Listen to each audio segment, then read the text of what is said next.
Hi. I Short little while stream. Short little while stream. Some patch notes. Been away for a week. Probably won't be streaming too long. I'm gonna walk on my treadmill, get a little motion, hang out. We have lots to talk about. I have seen so many rumors going around about tank tier list, this, new S tier, that. A lot of that information is missing a ton of context. I would like to provide as much of that context as I can today, so let's have a conversation. But I'm chilling, I'm a little tired. Feeling better, but my head is all like, woo! So I've got some ice cream, gonna get some steps in, even though I'm not outside in the heat. And yeah, I'm chill. So I'm excited. Hopefully people will come and ask me all their questions. I have been playing this game for a very long time, and I feel like I have a pretty good perspective on what might actually be meta and whether or not you should re-roll and kind of how the next season is looking. I haven't done as much PTR testing as I normally would, but that is okay because we'll see. I'll put a little notification out and just hit the stream setup stuff. Bam.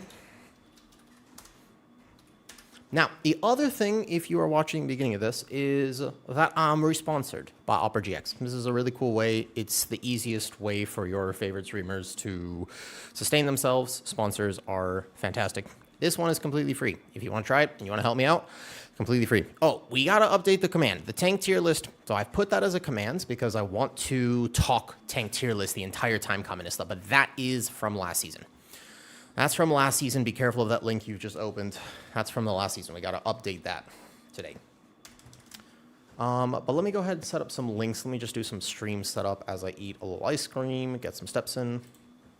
Got to open different things. Wah. Communist, what do you want to be the meta tank? That's the real question. I actually would be curious if you polled the community what people want to be the meta tank. I feel like Blood DK does deserve its time in the sun. But you have to understand a lot of stuff about the new season and kind of get a gist for what each season is asking you, because every WoW season has a theme. This last one, for example, was just live. The timers were not tight. But I think that that has given people a weird thing. What's up, Mikronos? Hello. Yes, I'm back. Hi, Apollo. Good morning. You have come just as I am getting set up for today. We talking tanks, but I gotta update some commands. I gotta update some stuff. I am re-sponsored by Opera GX, which is the easiest way for streamers to keep themselves afloat and stuff. Oh, yo, thank you for converting from a Prime sub to a Tier 1 sub. That's cool. You don't understand why they buff Season 1 meta tank and nerf the only tank. So, Sean Barrett on YouTube. Here's the conversational piece that we're not quite considering. Allow me to explain and begin the explanation of sandbagging. People have been sandbagging a lot, especially this PTR cycle. There are some tanks who are, in my opinion, secretly trying to get certain things nerfed. I swear. Like, I swear. It's like, I'm willing to, I don't want to call out names, but I've just seen some VODs and I'm like, why would you be doing that? And I'm like, interesting. And there is a secret, they want, no joke, they want Guardian Druid to get nerfed. And it's like, it's some somewhat higher IQ play. Because the first step is that you sandbag Guardian Druid by playing the wrong build, which does no damage. Then they buff Guardian Druid damage. Then it does too much damage when you actually play the right build. Then they nerf it, and you don't play Guardian Druid. Because the thing about PTR testing that people don't want to realize is that if your spec is performing well now, you are on the chopping block. You don't want to be doing well now. You want to be doing well later. You don't want to be doing well now. This is too early to be doing well. You want to be like decent. But yeah, I have a feeling that there's some long cons going on here. This is a conspiracy theory. It's a bit of a conspiracy theory, I admit. I fully admit that I'm coping a little bit with this, but I swear. What's up, Malden? Hey, Stormwolf. Hey, excellent. I want to say excellent. Your name on Twitch is excellent, and you play Arms Warrior, which I like that. I just want to say, I just want to let you know that I appreciate you, and I think that that's the perfect Twitch name for an Arms Warrior. Also, hi Apollo. That's solid marketing right there. That's good. I hate fever dreams. Yeah, we're chilling today. So we definitely want to have some meta conversations. The 8% buff to Guardian is weird. I don't think Guardian needed it. Do you think anything changes in tanks? No, I don't, Hero. I think we already had sort of a fair understanding of the tanks, but people have been highlighting only like half the picture. Because of how the new dungeons work, Prot Warrior didn't do Giga Dam comparatively. So, okay. Let's talk tanks, but you have to understand two things. Let's get into it. Let's get into the Prot Warrior and stuff, and Guardian Druid, VDH, etc. There are two tanks that do not have an offensive group buff. Which two tanks are they? 6 tanks in World of Warcraft. There are only 2 tanks that do not have an offensive group buff, which contributes to damage. They have other benefits. There are 2. Which 2 are they? Prot Pally and Blood DK. Correct.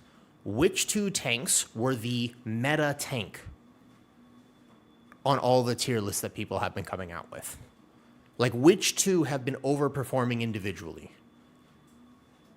Yeah, I'm sure you guys have seen a tier list or 2. And the answer is Blood DK and Prot Pally.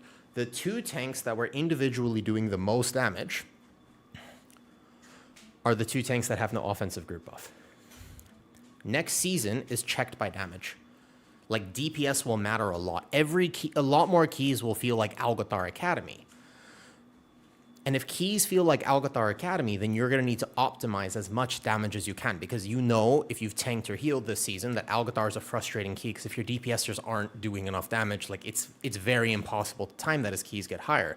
You can route, you can be a giga tank, you could try your best. There are some things you can do to increase the pace, the timer, the chaining, the positioning, etc. But at the end of the day, it's a DPS race. So if more keys feel like that, the 2 meta tanks don't have an offensive group buff. The 4 tanks that do not, as long as they are reasonably tuned, can compete for damage because of how group buffs work. If a Blood DK on PTR is doing 100k single target in a key build, that's pretty good. And we're using 100k as a flat number because it's easy to understand. That's like really solid for tanks. Like single target in a key, 100k, very good. If a Guardian Druid is doing 80k, you'll look at that and you'll be like, man, Guardian Druid needs a buff, right? That's 20% less damage. Like, that's a lot. Blood DK does 200k overall, while Guardian Druid does like 160. You're like, oh man, like that's a fair bit. That's 20% difference. But it's not a 20% difference because Mark of the Wild being accounted for actually means that it's much closer to like a 3 to 5% difference. Thank you guys for the subs. And hi, Akamon. So, tanks that have an offensive group buff, they should have always been balanced around this because of how impactful it is. No lot of damage. On the meters itself, like number-wise, Mark of the Wild fits in every comp, and it can be 15, 20k single target. It can be like 30k damage overall. So if it's 160 versus 200, it's actually 190 versus 200, which is not as crazy of a gap. It's still a gap, but you have to understand that I don't think any tank is truly in like a swamp tier because of this concept. I think that if a tank is doing 140k and the top tank is doing 210k, that's a gap. Like, that's hard because group buffs can't account for that. But a 5% group buff is a lot. Prot Warrior in particular, and Mystic Touch from Brewmaster. If your comp benefits from it, it's a lot of damage. Does that make sense? Does that kind of check out of what I'm going over here? Because people keep ranking tanks at the individual basis. we're looking too much at like overall meters, single target meters, and keys, and we're not accounting for the fact that tanks, like healers, are often group buff bots. As well as a few other factors, which I'll show you right now. I went over this yesterday.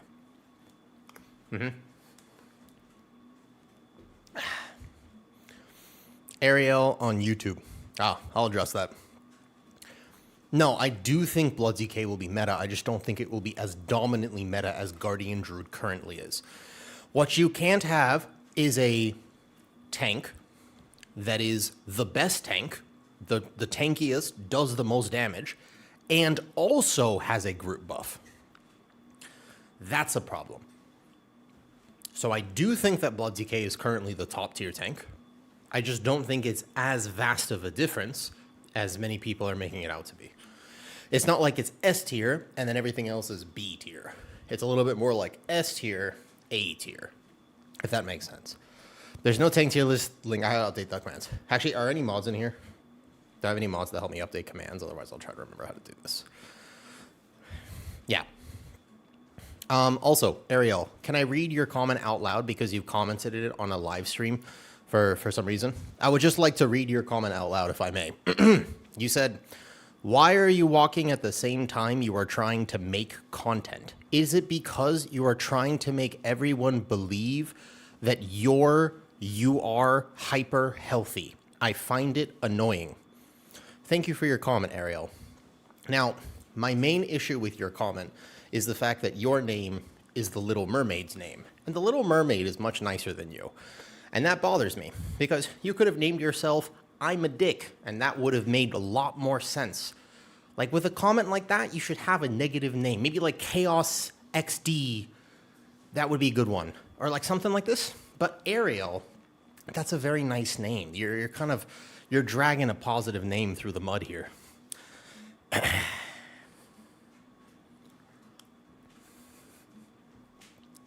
I'm feisty today, apparently. Sorry, Ariel. If you are actually being sincere, I don't understand how you'd be sincere about that. I have certain genetic health conditions. My health has been all over the place recently. I'm doing my best to take care of myself. I don't really care what you think of me. I want to be healthy. I have certain goals in my life, and I would like to take care of myself. I am walking. Yeah, you could have named yourself Ursula. There you go. That would have been better. You don't want class stacking either. Blood DK is 5% better than Prop Pally. Exactly. That's also so that's the other problem, Boss Test. That's also what happens. And what force? Okay, they fix Prop Pally. So, I have to update some commands. Hold up. That tank tier list is from last season. 1 second. The updated command for tank tier list needs to be wait. I will put the video from yesterday because it will give you a lot of information. But I will not make an official ranking for tank tier list until another week or two. And I also need to test more PTR. There's a few things to go over. The video from yesterday covers why you must be careful about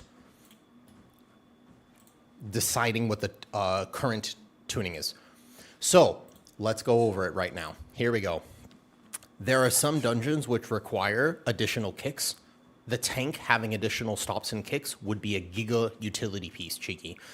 Therefore, Prop Pally, Blood DK with grips and mass grip, even a sigil would be really good because of the lockout. Warrior with challenging shout on certain pulls. I'll show you the pulls, and you'll be like, wow, that would be so good right now. However, there's also the Curse Dispel and Poison Dispel. Right now, you could make an argument for almost any tank. I actually think the hardest tank to make an argument for is VDH. Brewmaster being only good in comps that really need a Brewmaster, but also don't want to play Windwalker, which is doing well, and Mistweaver. So Brewmaster is a little bit rough, but I would say Prot Warrior is very solid. Prot Warrior benefits several comps that are more likely to be meta. You can play Prot Warrior with a Fizz comp. You could play with a Hunter. You could play with a Rogue. You could play with a Frosty K, because they still benefit. Whereas Brewmaster's a lot more locked to saying, hey, I really hope Outlaw Rogue is good. I really hope that certain Hunter specs are good. I really hope that it's not Survival, because Survival doesn't benefit as much anymore, et cetera, et cetera. And VDH basically depends on Devour and Havoc not being good. You never want to class stack. So that will be the thing that really destroys your comp, in my opinion. That's what I think would get you in terms of the meta. But yeah, Ariel, I'm walking because I have this condition called POTS, and it's really been flaring up recently. So if I'm sitting down and moving, I get super lightheaded, and I can't think. And I want to think. I try my best to be a critical thinker these days. It's 2026. You guys want to know something actually terrifying? It's closer to 2027 than 2026. That's weird. Is there any prop heli? Yeah. So I think that the biggest argument for prop heli is the fact that this dungeon pool just currently doesn't check tanks nearly as much. Like, okay. I'm going to give you concrete examples. This isn't theory. This is based off of my actual testing. Listen. Look at my screen right now. There are a few things to know. Number one, when you buy gear on the PTR, you buy it here. You get your class set and you buy all of your items. Cool? This is for everyone. This is every single spec has this. That makes sense. That's easy, okay? Watch this.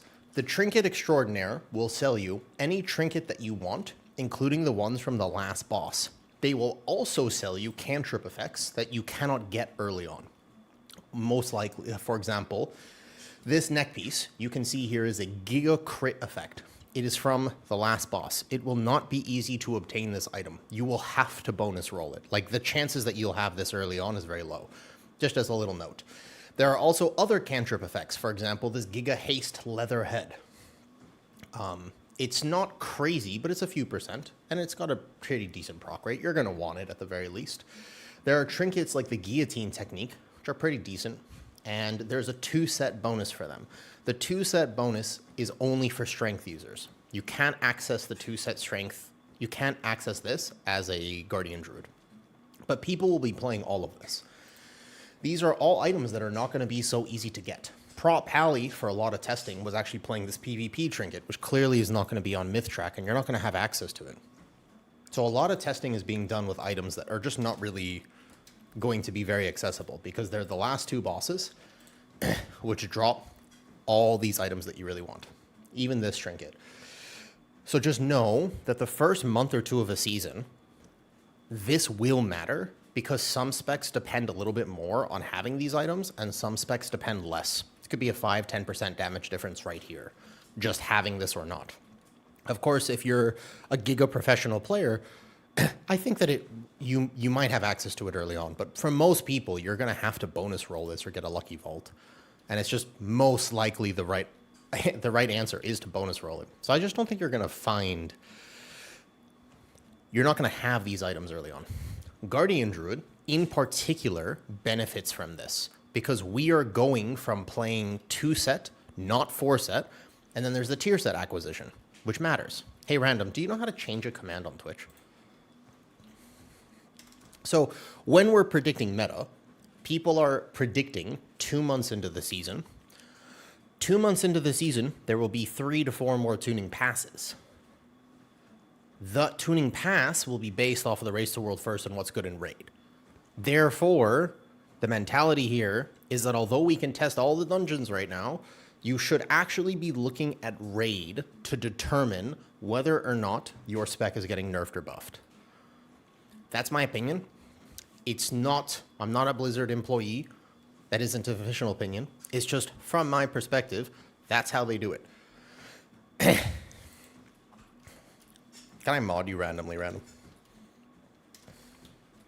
Either mod in here. You don't have to do anything, but I should look that up too. Yeah, cool. So does that make sense? Think about it.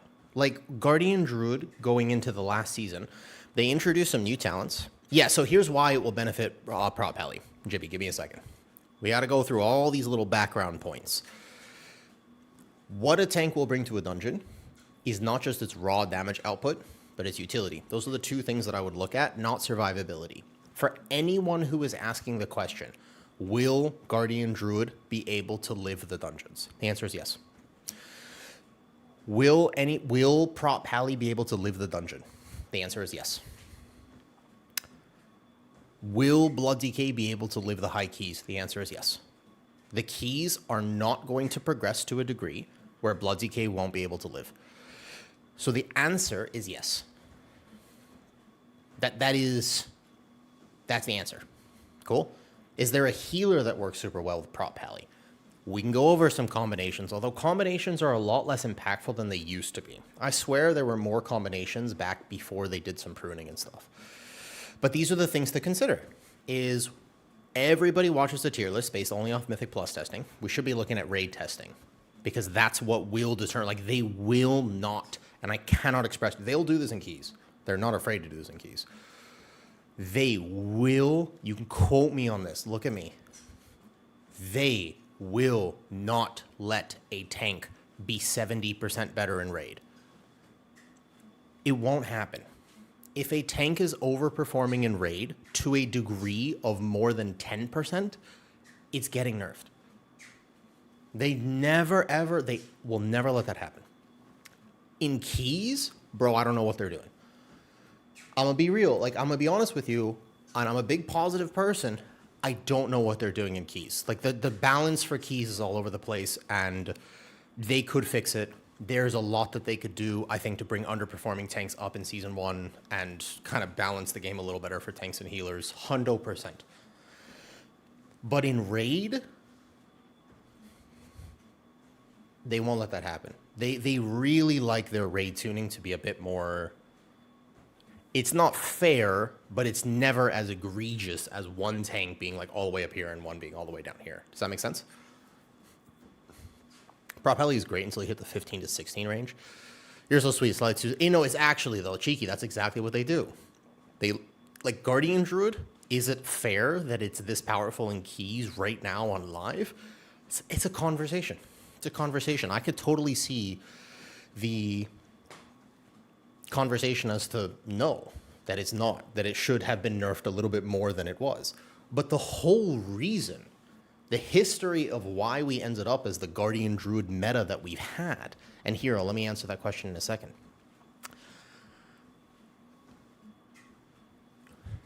Do you remember, people have recency bias and they have a short-term memory loss like Dory. People forget. Guardian Druid was crazy dominant, unbelievably dominant on beta.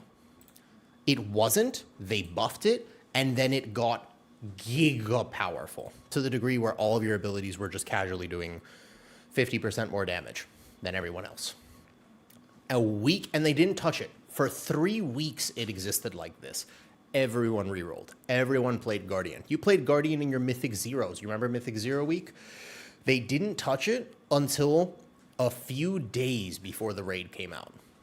A few days before the raid came out, Guardian Druid received a 37% overall damage nerf. It was all, I was thinking it was like 37 to 45% of its overall damage was slashed. That's insane. But they left it until like 3 days before the actual release, which was very frustrating because many people were excited to play Guardian since it felt so good. They will do that. Yeah, they will do that. They're not afraid to take those swings. They've proven to us time and time again that they will absolutely do it. Yeah, that's me. I re-rolled to Guardian. Never played it before this season. What? Just kidding. Play Guardian forever. Been a long time Guardian Druid main. But right now, one of the problems was that Guardian Druid was actually doing all right with the Apex build. It was just harder to play. And then all of a sudden, they wanted to buff its aggro because there was some aggro modifier problem that it had. So they buffed Thrash by 200%, not realizing that there was a build that played no Apex. And then Guardian Druid, then they had to walk it back. They nerfed it by 25% after that, but it wasn't enough. Now we have it here. Future is a random mid-season change, reducing. Yeah, whatever they want to be meta, I will just say they'll make it meta. That's kind of the opinion I have right now. After watching how the last few seasons have been, I unfortunately think that from a Mythic Plus perspective, we're kind of we're in a spot where we should pay attention, and around 2 months into the season, once the raid is sort of cleared, they're going to make a tuning pass, and if they want something to be better, they'll do whatever it takes.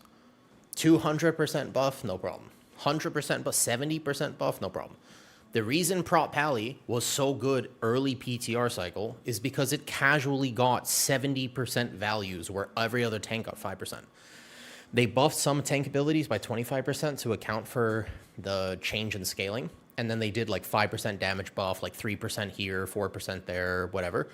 Prop Pally, the first set of notes on PTR cycle was this much. And it was like 70% Avenger Shield. Refining Fire, extra this. Bulwark this, that, this, like Consecrate. It was like everything got buffed. And then, lo and behold, they were doing too much damage. Nerf 1, Nerf 2, now Nerf 3. Is Prop Pally still going to be good? Yeah. Are they still doing good damage? Yeah. But it doesn't have an offensive group buff, so it has to do good damage. Same with Blood DK.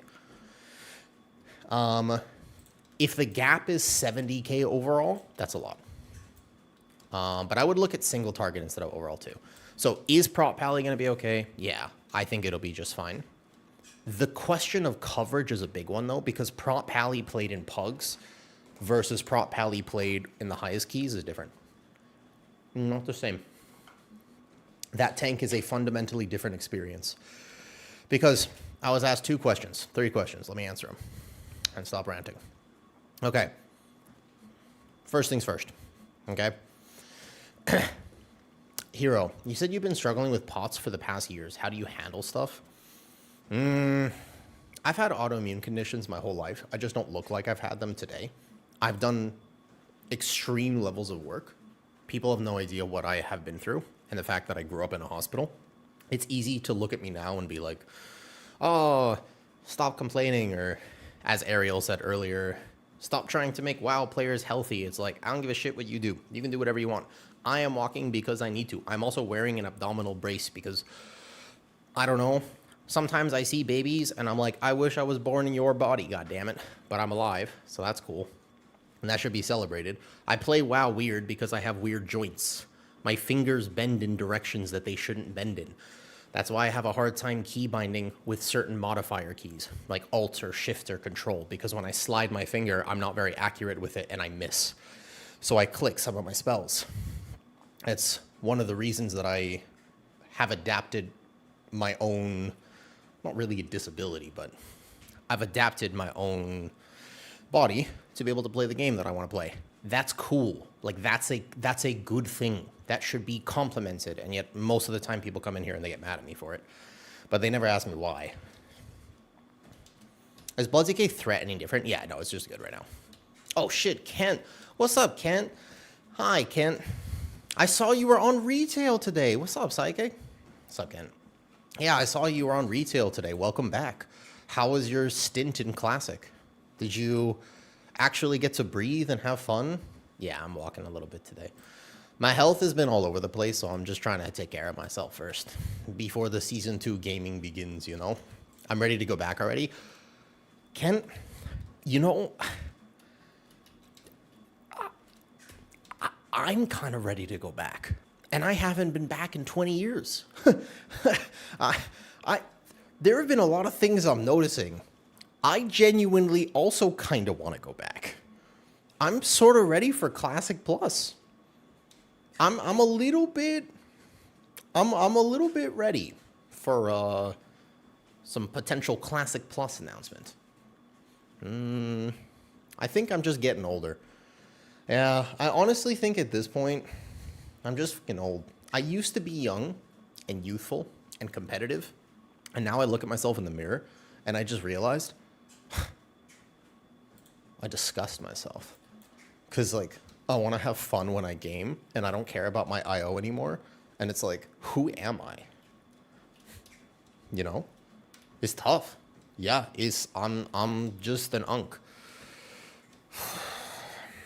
It's tough. You gotta start to see yourself differently. Look at my face. I have Itachi lines. You see this right here?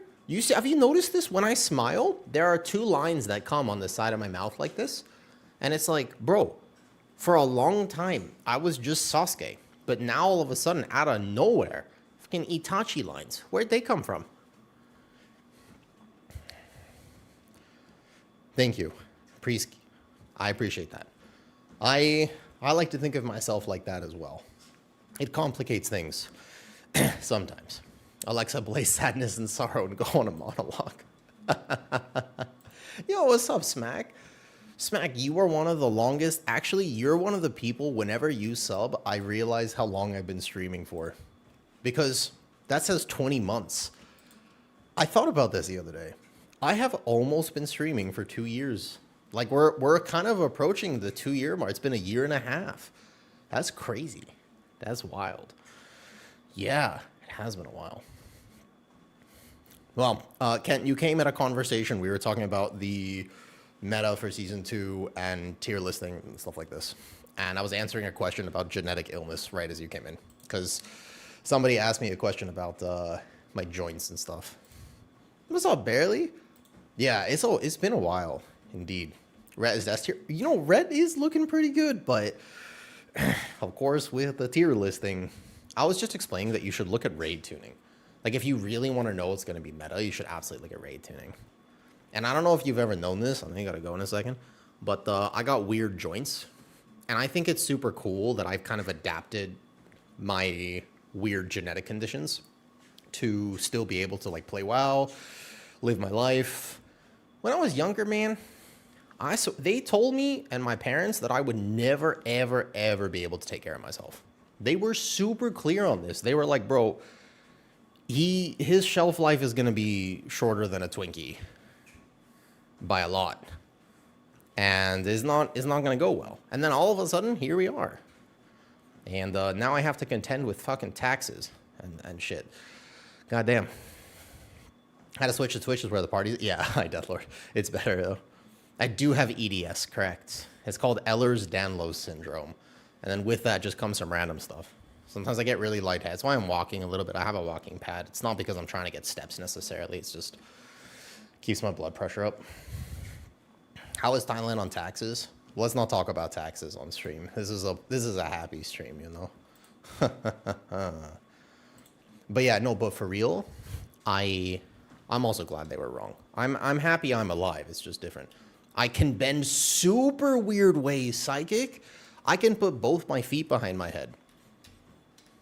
Yeah, I still live here. I can put both my feet behind my head, but in order for me to do it, I have to basically dislocate my hips. No, I won't do it. There are several reasons why I won't do it right now. I'm going to leave that to your imagination. You should think they should revert the change to control undead in Mythic Plus. Can you clarify for me what is the change? I might have missed it. Yeah, no. I'm not actually going to do that, though. First, the face lines. Yeah. The new avatar, the joint bender. I could have been a contortionist, but instead, basically, this started because you asked me, how do you manage symptoms and stuff?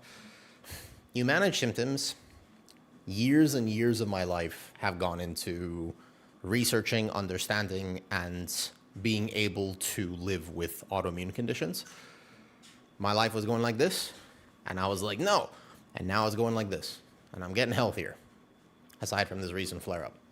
Like, I am significantly stronger, more stable, and I don't have joint dislocations like I used to. There's a time where I wanted to learn how to run, and when I would run, my shoulder would just go like all the time. It would just happen. It would just dislocate. So, yeah. Electrolytes isn't totally just for medical. Yeah, I also am wearing tights right now. It's true. Erica Sweetheart about the Dallas Cowboy cheer. There's a new girl who could do insane things with her hips. Probably. If you ever see a ballerina or a dancer or something that can do stuff like that, Spec, it's very likely. Yo, hold up. Wait, we got to update the tier list. First of all commands with tier list. I want to link it to yesterday's video. Does any mod in here actually know how to do this, though? Sisters Pots and M. She didn't get the trifecta, Raven? Interesting. I have the trifecta. Although technically, for what it is worth, MCAS, I have not been formally diagnosed with. POTS and EDS, yes, they're on my medical file. But MCAS, I'm assuming I have MCAS to a degree, right? Because my mom has it, grandmother has it, but I was not formally diagnosed with it. There's no control undead. used to be able to take and then they made it unusable because you could. Oh, I didn't realize they made it unusable. That's an unfortunate nerf to Frosty K if you can't use it. Not about the EDS? Yeah, do it, Captain. Because when I first got diagnosed, they told me all sorts of stuff that would have completely ruined my life. Anyways, Kent, it's good to see you. I hope you've been enjoying your time. You're going to have to teach me how to play Classic Plus when it comes out. I think I just want... How can I say this nicely? I'm aware that I'm live right now, and I'm just debating on how aggressive I want to be with this statement. Okay. So, listen, everybody should be able to enjoy WoW, but when you're pugging higher level Mythic Plus, you spend 90% of the time just thinking to yourself, holy fuck, my teammates are idiots. And 10% of the time improving your own gameplay and having fun. It's not a great dynamic. If you're pugging, that's like 90% of your thought process. Just to be straight up, like I'm not trying to be rude. I'm just being legit. Like it's what people think. You know it. I know it. We're all on the same page here. Okay. Like this is the truth. That being said, I'm kind of over it. You know, like at this point, I actually just kind of want to just enjoy my game time a little bit more.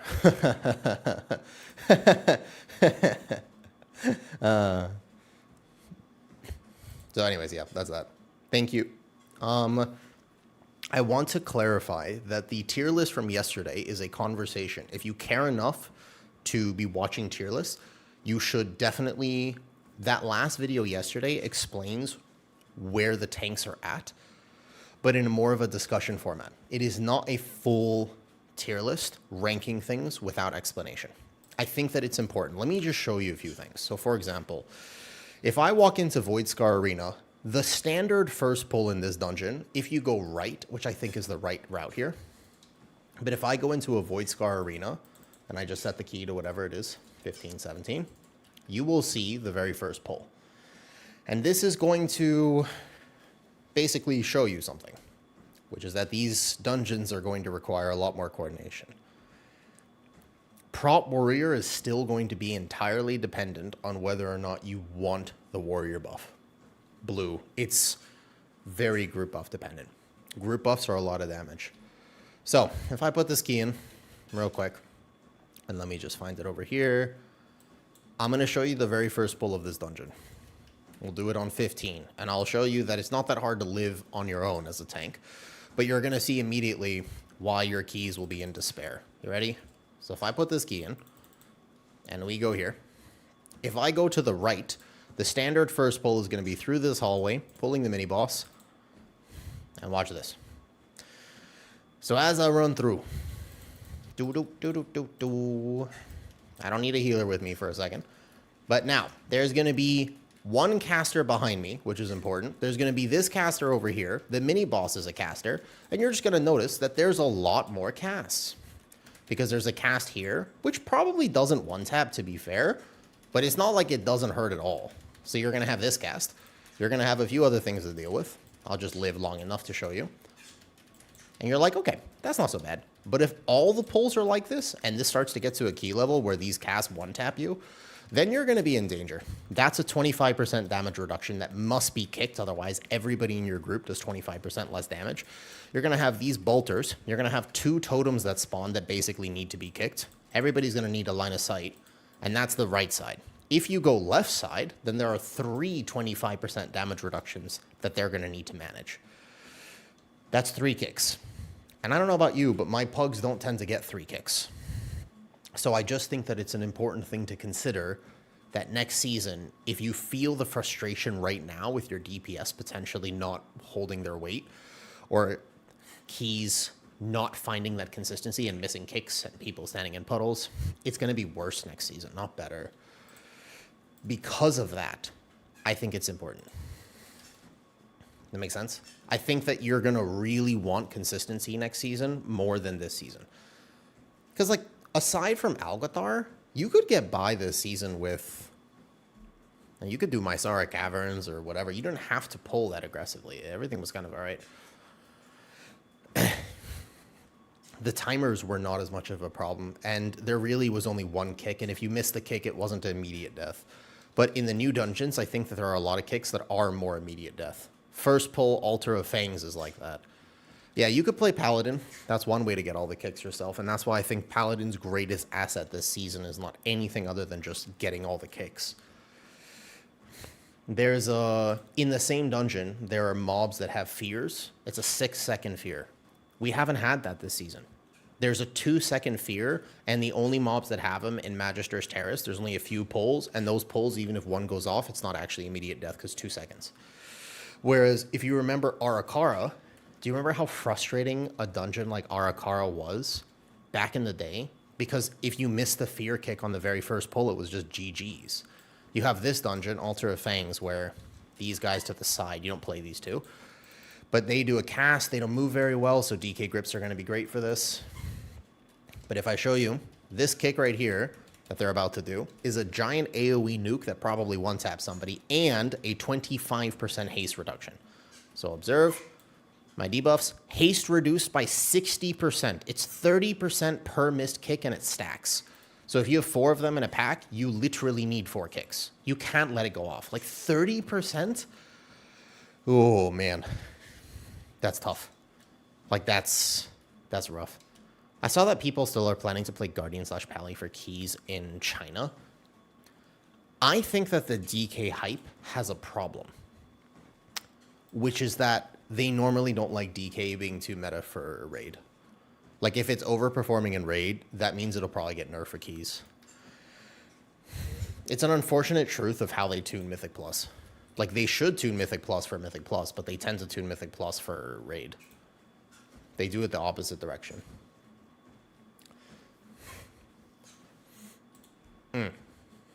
But I do think that the most important piece of advice here, if you want to get better at keys, watch this. This is free. It's not, you don't have to pay for this. But I just couldn't put it to YouTube. So if you are curious about this, though, watch this. And then also, TH, if you're here, can you make a command for me, if possible? That pulls right there. It is the most important advice I could possibly give for people who want to improve at Mythic Plus, and it explains this concept. Now, season 1, because the DPS I run with can't fathom kicks or positioning. I think that there's going to be a lot of people who, hopefully Classic Plus comes out not too late. I think there's going to be... Holy shit, I've just realized something. No, wait a second. That's too much of a conspiracy theory. Whoa, no. Oh my god. That's why they're doing it. Wait. Okay, hold up. No. I feel like I've just uncovered a great truth. I genuinely had not realized this before. Bro, if I don't make it through this stream, it's because I'm right.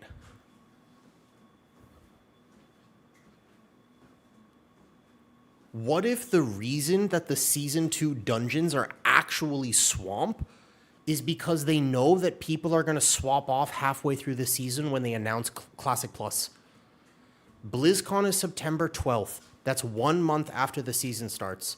If Classic Plus comes out the following few weeks to carry through the hype and they don't delay it for next year, then everybody would swap and nobody would be playing Season 2 because retail would be Omega dead. Like, they announce a new WoW 2.0 Classic Plus and everybody is swapping. Is this too much of a conspiracy theory to think that that's why they decided to bring back King's Rest and Temple of Sathralis and basically make some of the changes to Season 2? Because they're just assuming that actually no one is going to play the full season? It's a sandbag season. It's actually a sandbag season. Wait, that makes a lot of sense. I had not considered this until right now. But that kind of actually checks out. Blizzard is a business and you set up but you have, at some point, basically, they're just considering it. No, I mean, that's too much. I don't know about that. They do normally approach it with this sort of planning, though. I mean, it wouldn't be unreasonable for them to assume. It just depends on when Classic Plus is released, because we don't know if they're going to announce it and then delay the hype until next year, or if it'll come out like after the next expansion. I don't think that makes a lot of sense for Classic Plus to come out with after the Last Titan, because the pacing would be Classic Plus has to come out now. Like, if they're going to announce it, then it has to come out now before the end of midnight, because then they want everybody to be playing The Last Titan when The Last Titan comes out. And then after The Last Titan would be 2.5 years from now. And I don't know if WoW lives that long to get to Classic Plus. I feel like with the hype, I mean, what if they don't announce Classic Plus at all? And we've actually made this up as a community, and there is 0 Classic Plus whatsoever. That would be insane as well. King's Rest and Temple fits the theme of the raid. I know that they normally do themed things, but then the argument, there was an actual blue post, I swear. They said, we're bringing back Ruby Life Pools as a thematic break. Because why'd they bring back Ruby Life Pools then? That doesn't fit the theme of the raid. And they were just like, it's a thematic break. Yeah, Classic Plus Mobile. Damn, that would make them a lot of money. Is this too much of a cook to consider that they would do that? What if I'm right? What if they're basically like, we really want people to play the first 2 months because we know that 1,000% Classic Plus is going to carry us in the fourth quarter of this year. Like the last quarter shareholders were secure. So we just got to get the third quarter. Like, we got to figure out how to get this. Oh, yeah, I wanted to... No, not that one, sorry. I wanted to get this command. I am now re-sponsored by OperaGX. So I need to get this link in a command. This link right here, it's free. If you've never tried OperaGX before, it makes me $3. It supports me. It is the absolute easiest way to support a streamer. It is completely free for you. You get to try a cool browser. Everybody wins. My sponsorship goes well, which means I can stream more. That link. If you've never tried it and you're curious, it's August 1st. I have restarted my sponsorship with them. I have it for 1 more month. They've sponsored me before. It actually makes me... Like, this one sponsor will make me more money than the entire month of Twitch. And it is a really easy way to support streamers. I know sometimes it can be frustrating when you're watching a YouTube video and somebody has taken a sponsorship or something like this, or you see it on stream, but it is very impactful. What's up, Tarizi? Thank you for the sub. That is another way to support streamers. But this one, completely free if you want. If you've never tried Opera GX, and I would like to make a command that just goes Opera GX. Yeah, except that I need to update that link, by the way. Yeah, I think I would update the text too, but TH, that's the one. Got to make a command for it. I have learned a thing or two in my extended time streaming now. What if I'm already using it? If you're already an Opera GX user, it does not count. I think it only counts like new conversions. I think it will only count if you don't have it on your PC that you download with that link. But it is a free, easy way to support. And if that number goes up, then I can use it as a metric to potentially get more sponsorships in the future, which would be cool. That is the way. All right, let's see if people are around. What's Arson doing? Is he in a group? There's a bunch of people on PTR right now. Vicious is on. Let me see if anybody wants the game. But are we all on the same page for the tank meta? Have I made my case and my points about why there are things that we need to consider for tank meta? Thank you, TH. You're a good mod. I appreciate that I can ask you for this. Honestly, TH, I should give you a raise.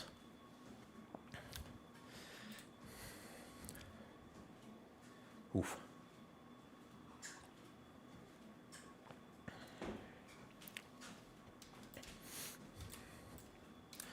You talking crazy?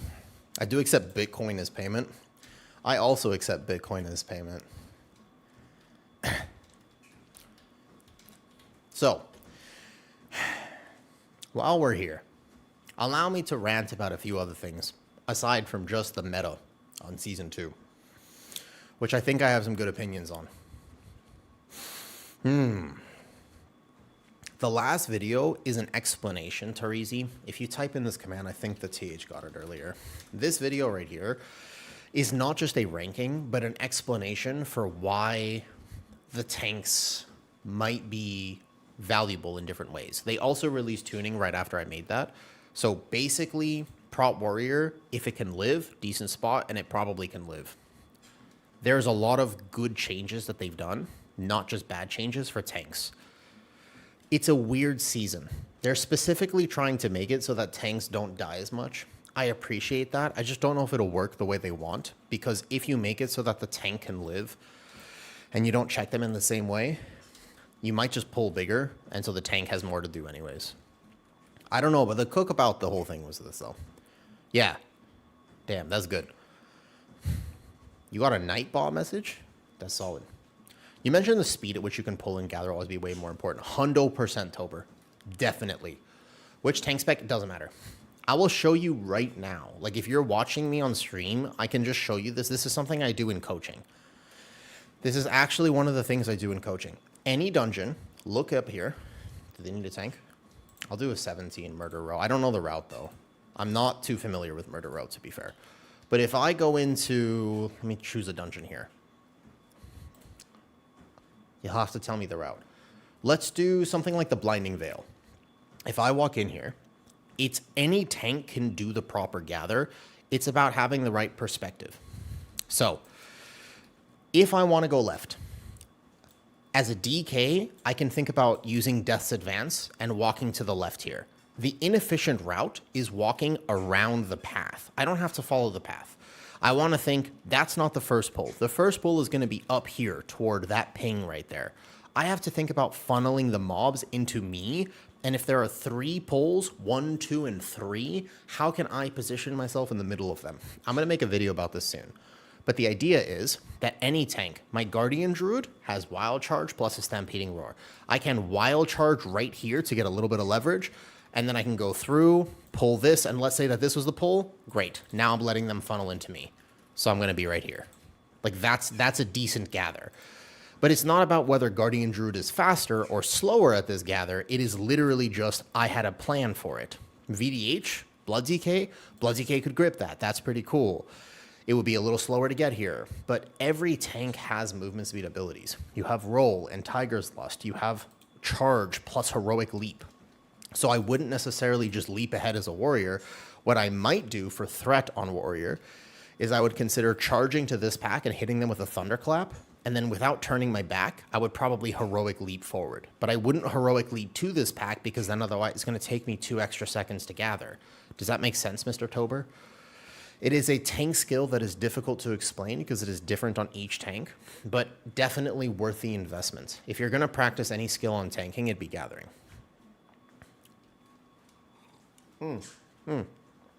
Teresi, I've been away for a bit. I haven't been streaming WoW much. I did some IRL streams the last few days. So it was kind of fun.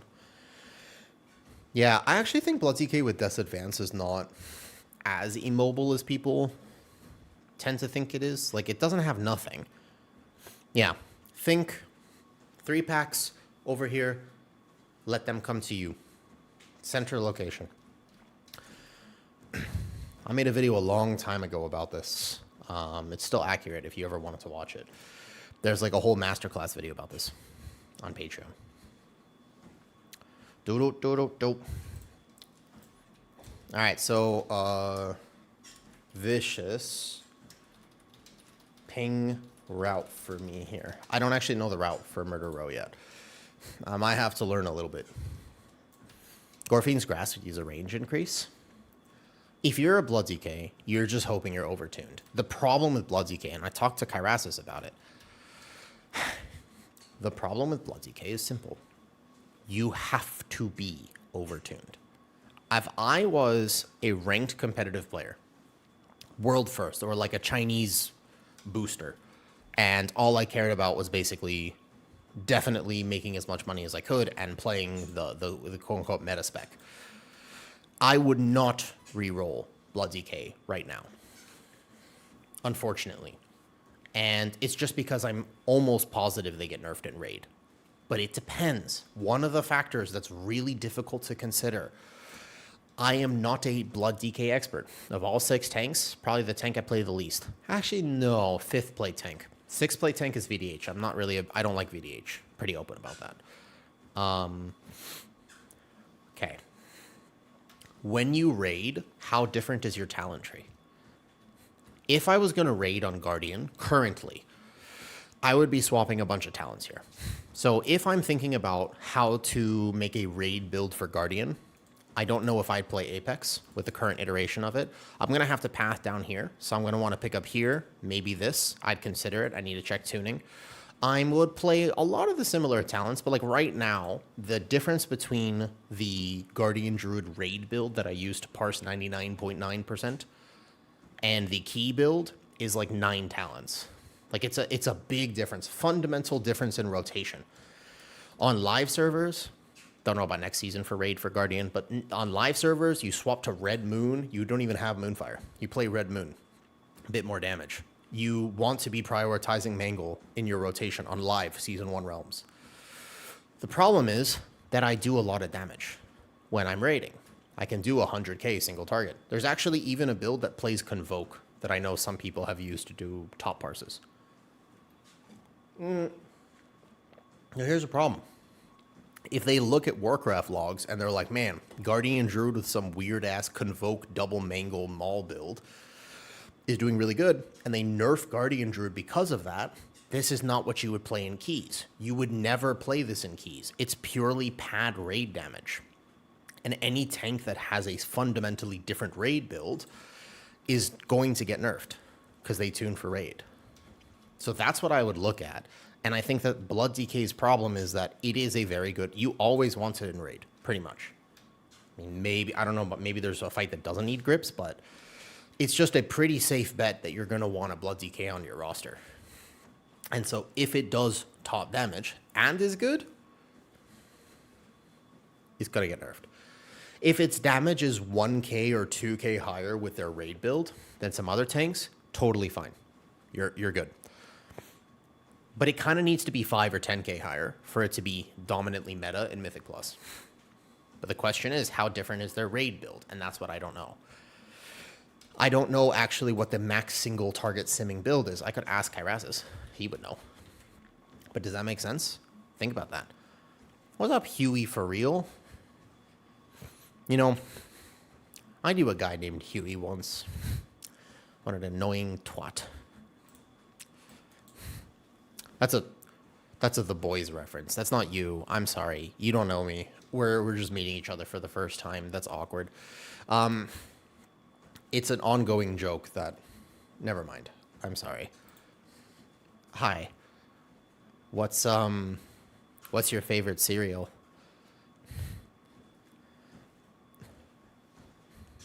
Epicaro's top 3 tanks in your opinion after changes. I actually think Honey Bunches of Oats is actually a giga pick. People underestimate Honey Bunches of Oats. Yeah, that shit is not healthy, but is good. That's definitely not a healthy cereal, but it's super good. Can you main Guardian Druid in Season 2? Absolutely right back. Although, clarification, to what key level? How bad is it to macro Ironfur into builders? Saga, it's an interesting question for Guardian. Weirdly, there are still a lot of people who say, no, do not macro Ironfur. I think that this is Omega Cap. Absolutely, you can macro your Ironfur. Allow me to explain the 3 arguments, if I can. Are you interested in having you want the yes or no answer, or can I explain?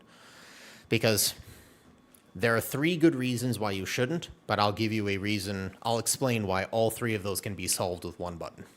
Yeah, okay. So first and foremost is B-Res. When you need to B-Res, B-Res costs rage on Guardian. And if you're truly macroing Ironfur into all of your spenders, you might be in a position where as you go to pull something, you can see here that I might just not have rage to B-Res. So if I've macroed my Thrash, my Ironfur, I could find myself in a situation where I've accidentally spent all my rage bars down here, and I cannot B-Res.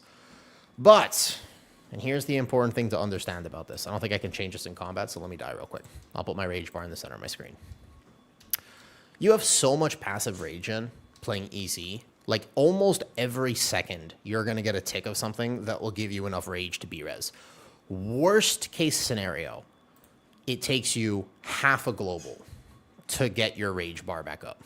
So this is primary resource bar. You can see as I go in here, my rage bar is here. Yeah, see it in the middle of my screen? Takes 30 rage to B-Res. The one moment in the key that I need to B-res, the chances that I already have enough rage for this is going to be pretty high. So I'm right here, B-res, boom, thrash. But let's say that I'm just casually doing my rotation, hitting Frenzied Regen, and I hit thrash right here. Look at my rage gen, man. I'm not going to hit anything. Hands off the keyboard. 60, 78, 82, 85. I already have enough rage. I can B-res 3 times.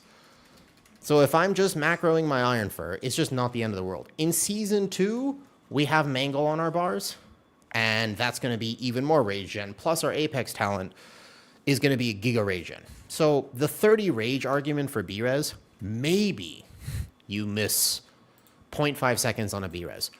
Worst case scenario, if you're truly having 0 rage at that exact moment and you have no targets in the pool to tick your Blood Frenzy on, all you need to do is press 1 Mangle. Have Mangle on your bar. Instant rage for B-res. For the sake of not having to think about Iron Fur the entire key and just macroing it, it's kind of giga.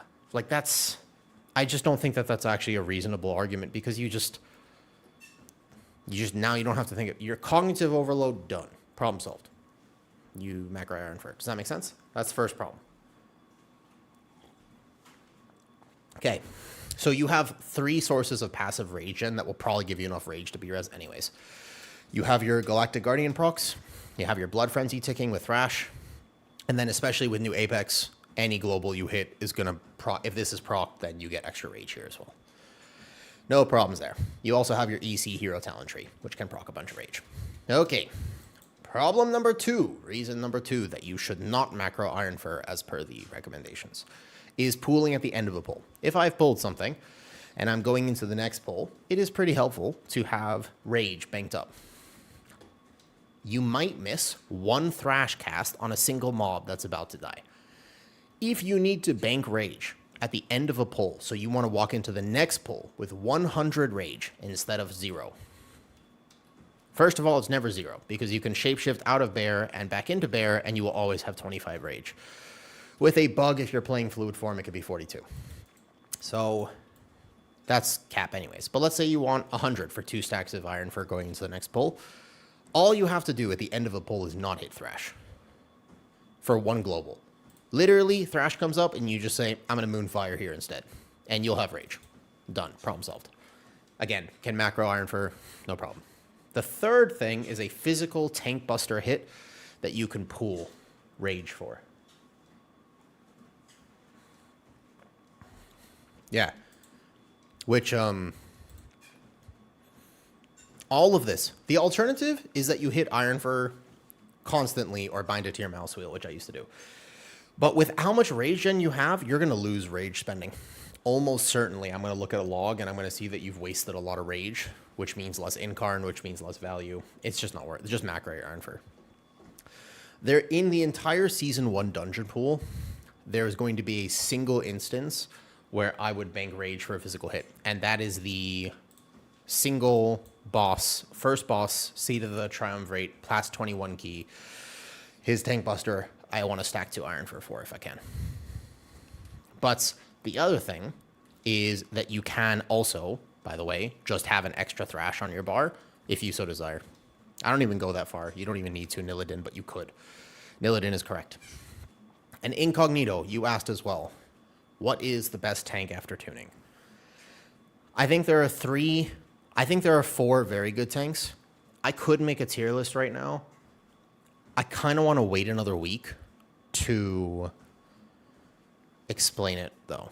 Yeah, the one thing I would say, Saga, there's an easy solution to this, which is don't macro Iron Fur to every one of your spenders. Just Thrash is enough. Don't macro it to Mangle or Moonfire. Moonfire can be mouse over, but don't macro your Iron Fur to Moonfire as well. Because you want enough rage to hit Frenzied Regen. Yeah, but you can also just have a Thrash on your bar. No, I'm going to play Guardian next season, Karis. I've already decided. But the main thing that would prevent me from wanting to push super high next season is actually, it's the raid changes. That's what would get me. I don't want to have to raid. And there's another macro I'm going to make, which I need to get to work. A cast sequence maul macro to activate Apex. I think that one will be kind of useful too. Yeah, you're welcome, Saga. I like being able to explain things. I was talking about something else, but I forgot what I was talking to before.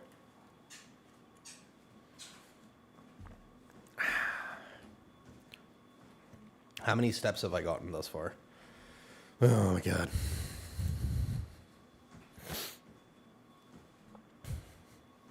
Yeah. What's up? Is Murder Row? Yeah, sorry. My hearth is on cooldown. I saw we had a warlock. Might I get summon, please? Whoa. Hello there, Empire. Now, Pear, I have to ask you a question. Is there going to be rerolls next season? Because I hate raiding. Pear, can I ask you a question? This is an awkward question, but I kind of need to know. What's up, Dima? And y'all are about to hear some woo lore. Do I know you in real life? There's a few pairs. I've seen a pair on Twitch chat as well, and I needed to ask them the same question. Do I know you in real life? Because there is like a... It's probably the answer is no, but just in case, there are some things that I would probably want to say, just in case the answer here is yes.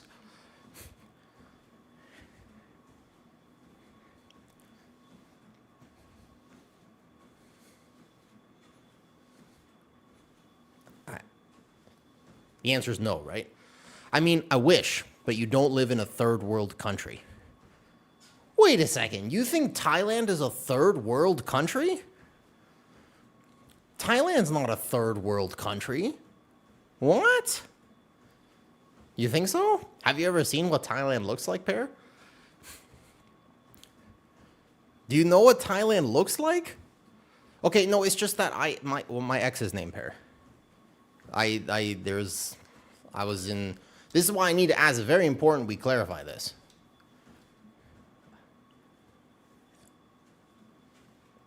Maybe second world? Are we saying, oh, he's saying he lives, oh, I'm so sorry. Okay. My apologies. You live in a third world country. Okay. Fair enough. That they got free healthcare. They do not have free healthcare here. It's just affordable. They have affordable healthcare. It's not free healthcare. I see. To my knowledge, only one Blood DK is getting tiles, or an outlier that might be in the same boat in Season 2. Okay. I think that outside of very specific comps that really want a Brewmaster, I think Brewmaster and VDH are actually the bottom two tanks right now. Technically. If I had to rank it, it would be those two. I think that with the recent buffs, Bear and Prot Warrior are significantly improved. I also think that most of the logs with Guardian Druid have been testing no Apex. I don't think the damage is that bad. I don't know the route, though. You speak English very well. I thought you're maybe American. Oh, I am. I mean, sorry, and let me convince you. Howdy there, partner. I'm very American. I'm from the US of A. I just moved to Thailand because oh my God, that was close. I almost got too American. That was extremely close. That could have been real bad. I was about to get banned. I would say yes. I am on a treadmill right now. This pull, however, that I'm doing right now is not exactly the easiest pull for tanks. So this is where you would go here. I think that tanks can get one tap pretty easily on this pull. Like right here, do I need to SI or do I get one tapped? I'm not actually sure.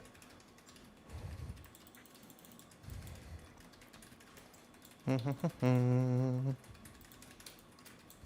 don't actually know what the route is. I don't know if this is the right pull or not. I think this pull is super scary, though. How to overlap two defensives and here, though. How do I manage the heat? One of the problems with pots is the fact that I live in a tropical country. Is absolutely a problem, yeah. But Guardian is very, very tanky. Even if I'm not fully min-maxing my own damage right now, just because I'm learning the routes and stuff. Guardian is extremely tanky right now. This pull is deceivingly difficult. There's actually a lot that can happen. Oh, hi, MG. I'm sorry for misunderstanding. It's just Pear is a pretty unique name. Okay, so I think we go this way after, like a smaller pull up here. I don't know what people are doing. I have to study. Most of the time, as you know, I love making guides and routes for things. I will absolutely do so this season, but just know that mine will come out a little bit after the season goes live. It's going to be the first week or two of the season when I actually play hard. This PTR cycle, I have not been able to test all of the dungeons from each of the tanks' perspective, as well as healed all of the dungeons. So there are many mechanics and route stuff that I'm still trying to learn. They're also making a lot of changes to these dungeons, quite a bit. Gonna have to get better at this. The new Guardian Druid rotation. I made a few videos about it. We don't have Lunation, so the spammy Moonfire play is completely gone now. I am going to be prioritizing Mangle in my rotation with the new tier set. It's going to be basically Thrash, Mangle, and I think we got all the mobs here, so then we just go back over this way, right? Is it this way? Do you have Iron for a macro? No, I have Iron for a macro into Thrash. I think it is a very good thing to do. I also don't have my keybind set up properly, because you could see there that I didn't actually have my bear form on my bar. Okay, gotta grab these two, perfect, and voila! Nice. I'm pretty sure that the build I'm playing right now is going to be give or take the right build to play.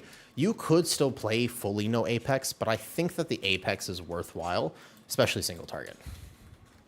Most of the Guardian Druid logs that I have seen and kind of watched people play at higher key levels is they're playing no Apex.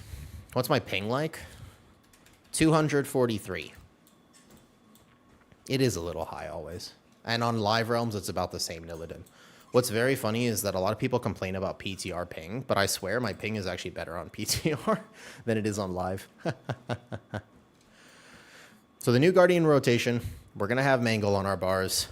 Thrash is still doing a Giga Partier damage. It's a Giga Thrash build. However, I was not happy to see the Guardian Druid Buffed. I don't know if it's live yet, by the way. They announced it this morning, so sometimes that means it'll be live next week, the 8%. I am, in particular, not excited about that. I think that it's a red flag. I think that people have been playing... I have a conspiracy theory, though, and it is very conspiratorial. But I swear that there are some high-level tank players that don't like Guardian, and they're trying to get it nerfed. So they sandbagged it in order to get it buffed. And then once it gets buffed, they're going to realize that it's actually good. And then they're going to nerf it again. I actually think that this is seriously something that might have happened. Like, I feel like it was almost intentional that people were playing the wrong Guardian Druid build, so that when they start playing the right one, it's really good, and then they'll nerf it. I don't know how it is in Raid, though, and ultimately, Blizzard is pretty clear that they tune for Raid instead of keys. No one complains harder about ping than an American who joins an OCE group. I don't know. I've gotten used to it, but sometimes you feel it for sure. Sometimes with the lack of change is mind-boggling. Which monk? Because Windwalker is doing pretty well in a lot of these PTR keys. I think you have Windwalker, who's in a pretty decent spot. Mistweaver, Brewmaster. Oh, yeah. But I think that a Brewmaster change is coming. I also just wonder what they consider the Moonfire, like, Season 1 to be anyways. That should be all of them, right? Did I get all the mobs? Okay, we missed something here, though. Went live almost instantly. I don't know if I have gotten the 8% or not. You can see here my damage is not exactly bad. Did we miss this one? I don't know. We missed one of the snitches. I thought I got all of them.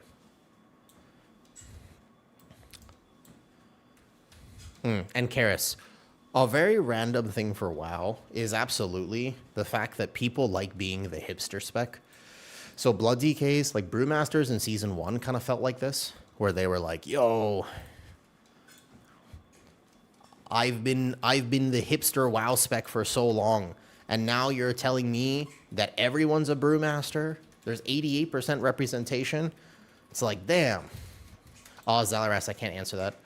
And the reason I can't is because I don't want to give you inaccurate information. I don't want to give you false information. I do not know. I have not played enough PTR to comment on what DPS are going to be extremely good. That's just a time spent on PTR thing, because you need to see the spec in infinite variety. For example, Ellie Shami was doing extremely well on PTR, but I played with 2 of them in a row that did actually 60% less damage than everyone else. Like a significant amount less damage. So that matters. What's up, Bliss?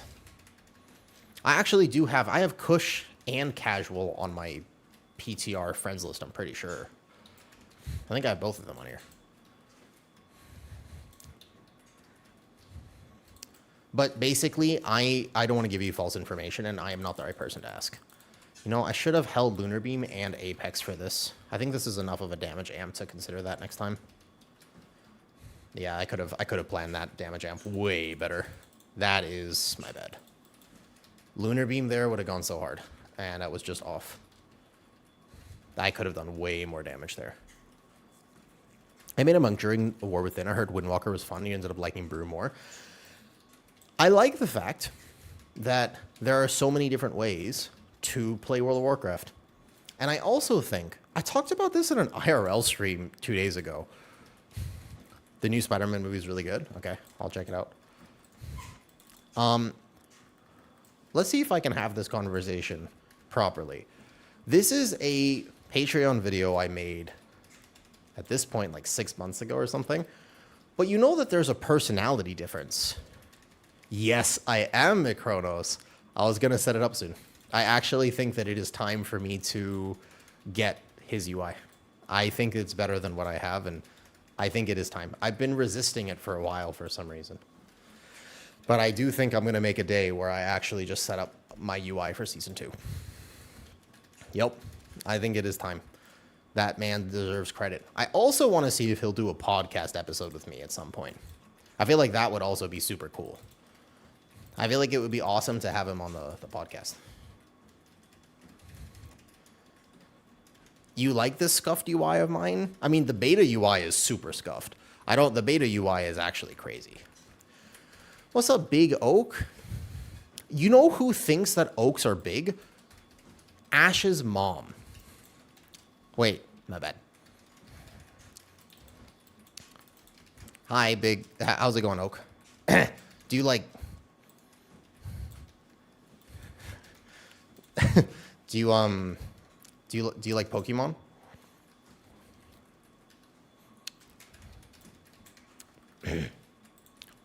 That was an inside thought, I'm pretty sure.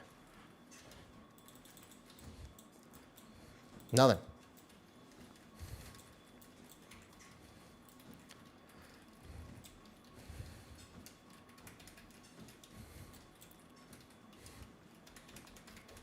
But it's not where the name comes from. Where does the name come from?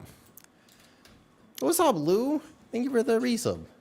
How you doing, Lou? Are you excited? You play a lot of specs. Fury Warrior.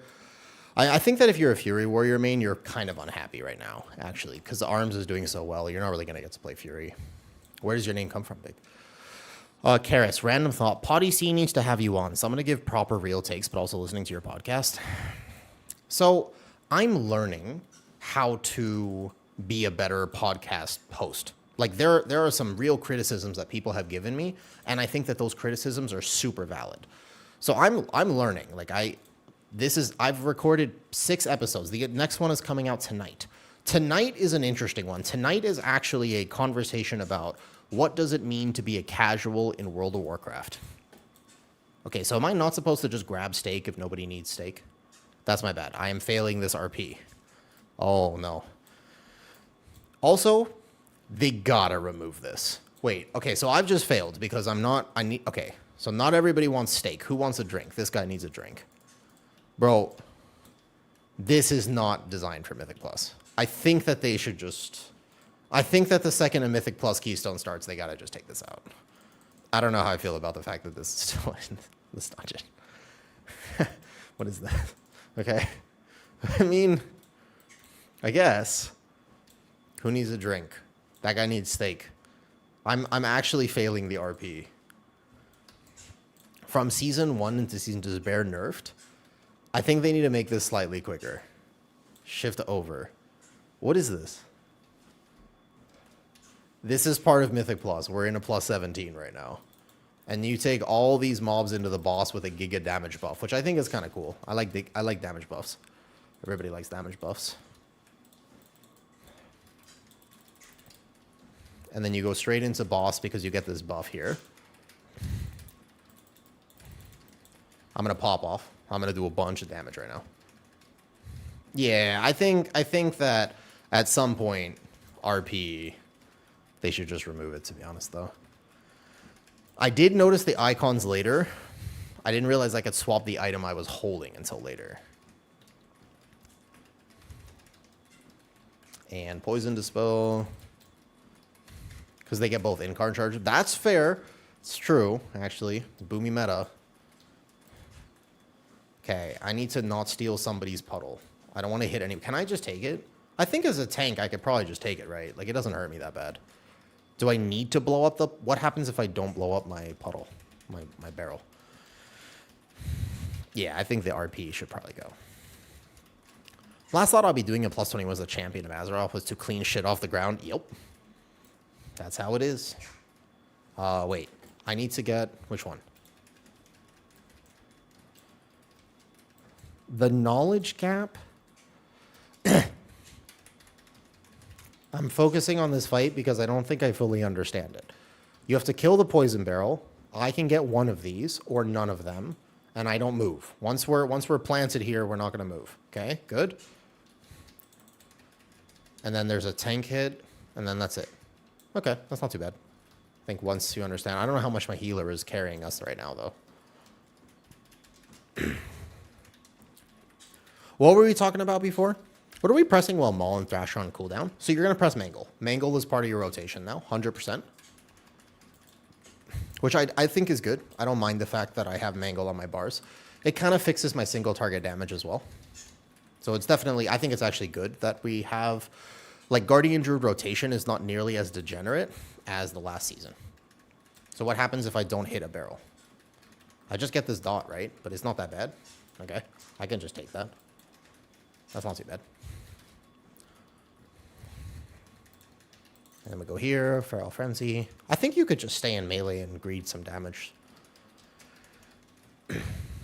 But you'll see this won't be very accurate because we had a bunch of mobs to pad on with the damage amp.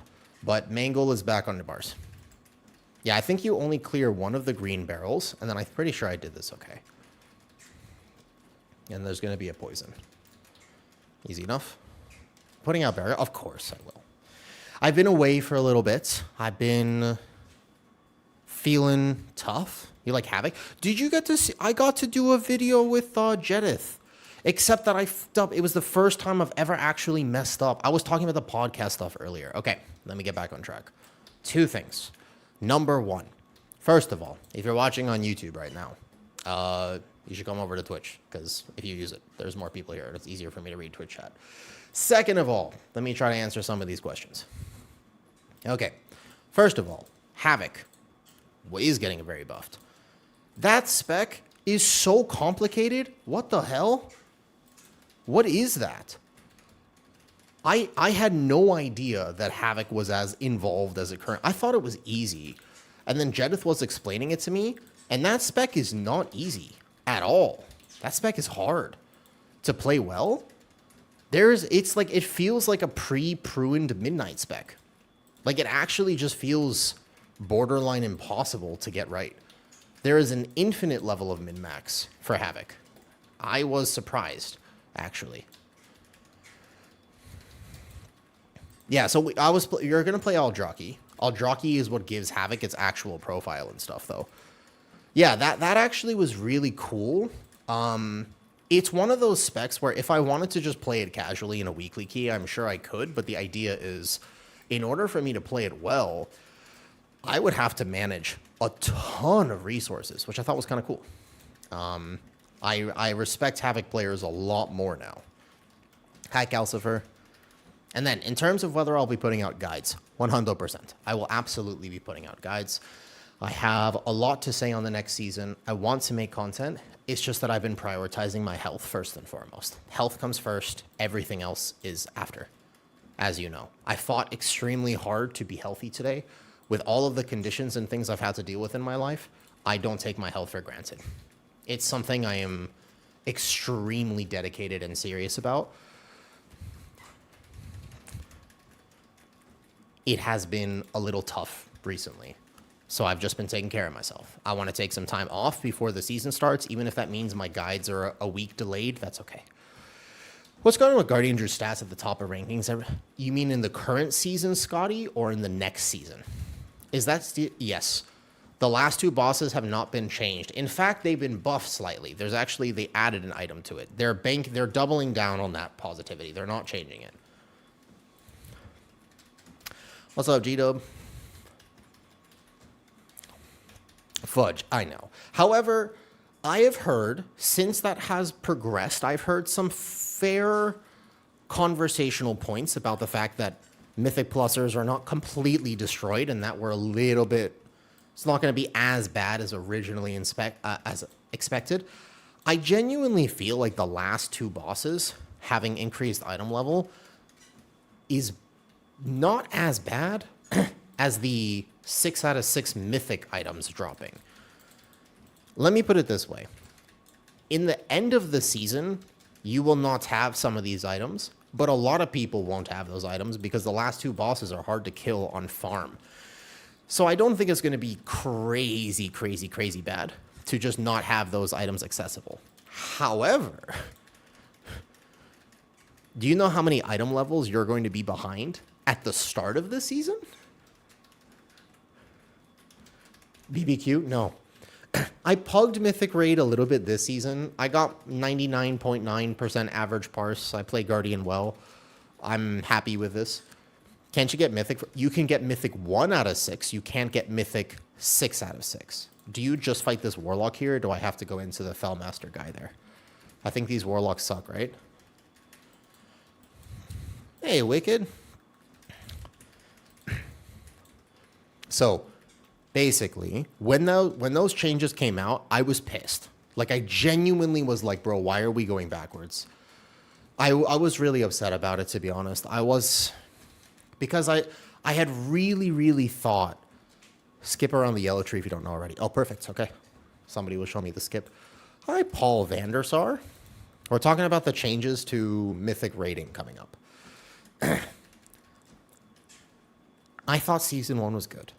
I really thought that Season 1 was like a good balance of Raiders have an advantage. Maybe it's not enough, but I kind of get it. Bear buffs are solid.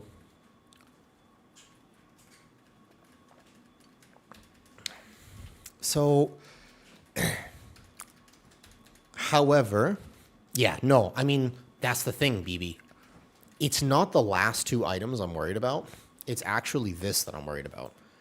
If I don't Mythic Raid early on and get to prog bosses, like if I don't have access to the original 6 out of 6 max loot, I could be like 5 item levels behind. Not 1 or 2, 5. That's crazy. It can be a lot. It's going to be a lot worse than people might realize. It's going to be simultaneous. It depends. It's a little RNG. But anybody who gets a drop off of the initial few bosses, they're going to be so far ahead of me. I won't even be able to scratch their item level early on. It's the 6 out of 6 drop that I don't like. If you're not familiar, every single boss... Okay, cat around edges, got it. Every single boss will drop max mythic track item. From your vault, they will also drop max mythic track item. Whereas if you are not a raider, you will not have access to these things. You will be hard capped at 1 out of 6. And that means that every week, if you do the heroic crest properly, you will spend 80 mythic crests to upgrade a single item. You have 100 crests total. And you must be wise about how you spend that. That's how you gear in the season. That's your choice about how to do that. Do you craft an embellishment? Do you this? Do you not? Mythic Raiders will have an amazing, like a Giga Crest advantage, comparatively. Okay, he claps me a little bit. I'm not really a huge fan of that. I don't like that. I think that feels wrong. I think that it's just... I know that people like raiding, and I know that they need to incentivize it, but I really feel like they have to make it like 4 out of 6. Like 4 out of 6 would still feel good, no? Would anybody feel that would still be an advantage, but it wouldn't be 6 out of 6? You would have something to spend your crests on too. But to be fair, I have an episode I want to film with Aubrey. Oh, there it is. Fucking holy shit, you're here. What's up, Aubrey? Yeah, I was literally about to mention that there are other sides to this conversation that should be mentioned because on the surface, it seems like it's too much. In practice, it won't be as bad pending some RNG. And specifically because Aubrey was the one who made the point to me that Mythic Raiders won't be able to spend their crests pretty much at all. This boss, are we doing it poorly? I don't know if I can kite much closer to this. I think I can probably get him a little closer for cleave. If I just send this here. Uh-oh. We did. You're certainly going to be inspired to raid. You're going to want to raid. Even I'm thinking like, okay, is there anybody I could ask to just kind of weasel my way into like a plus something? So does the fire not reset on this guy at all? That's tough. Who likes raiding? A lot of people. Oh, it opens up. Okay, good.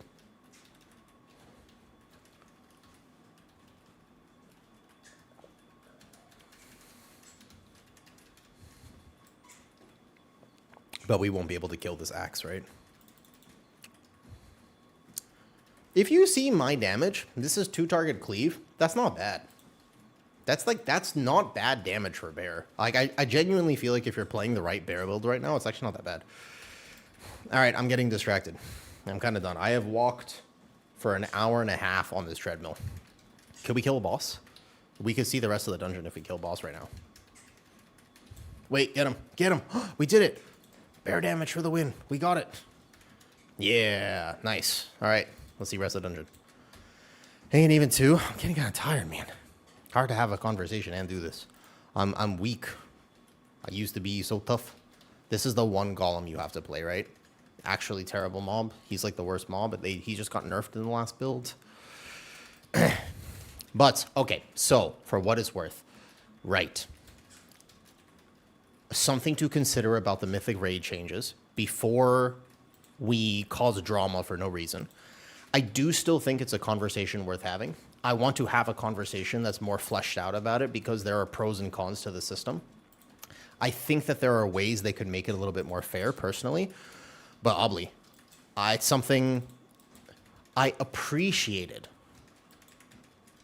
that you disagreed with me so passionately, but also respectfully. I think that people on the internet have lost the ability, no joke, to have respectful discourse about passionate subjects. Because everything just becomes well, if you disagree with me, then you're a bad person and I dislike you. And it's like all of a sudden it becomes character attack.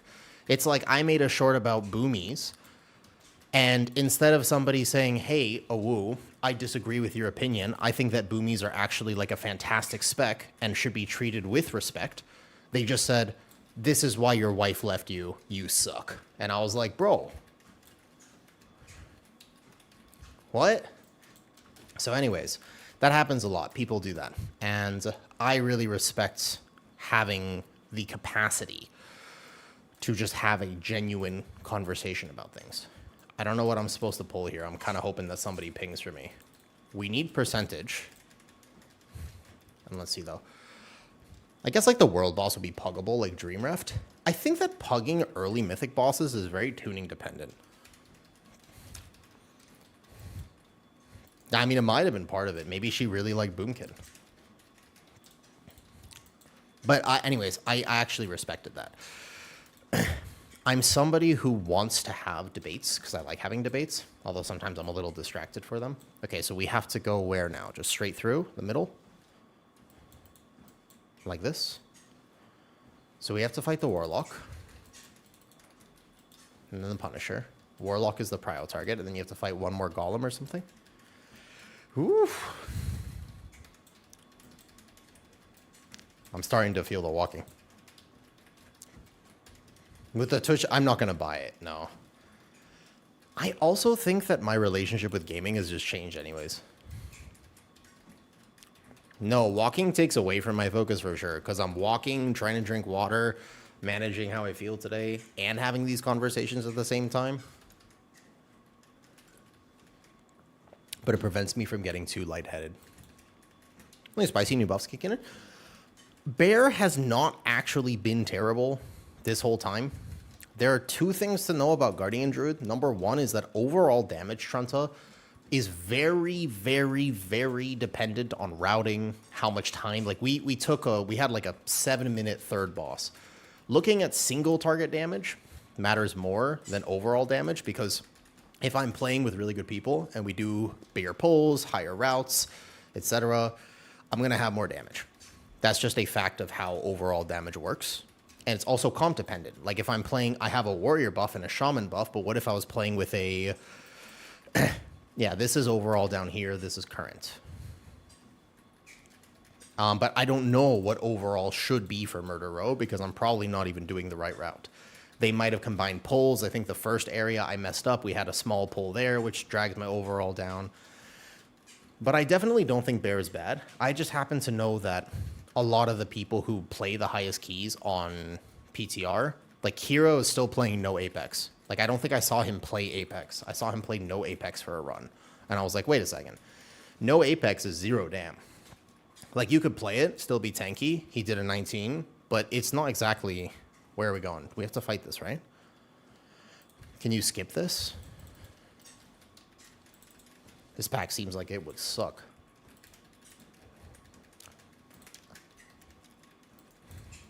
But so there's the issue of who's playing what build and routing and stuff like this.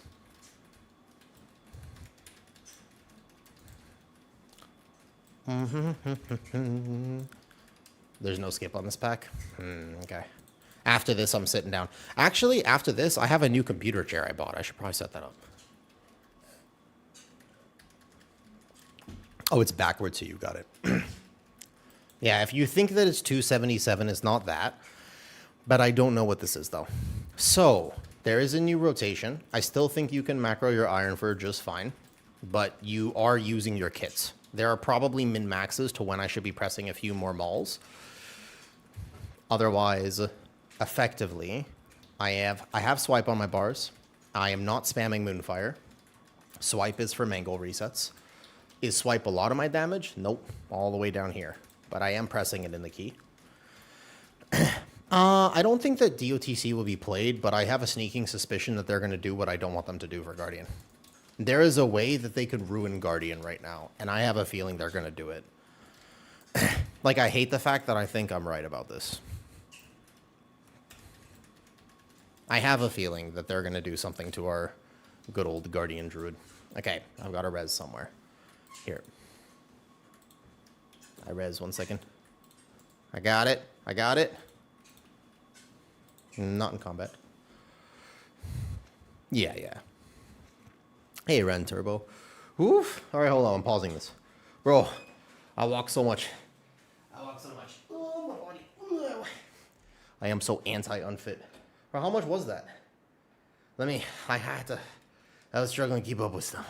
1 second. Oof. I used to be so fit when I was young. Ugh. That was like 10,000 steps. What the fuck? 1 second.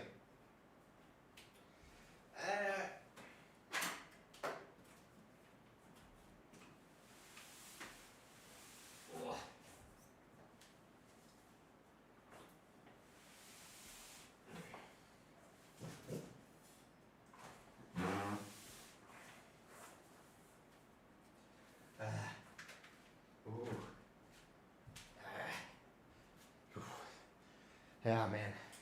Like, this was back when I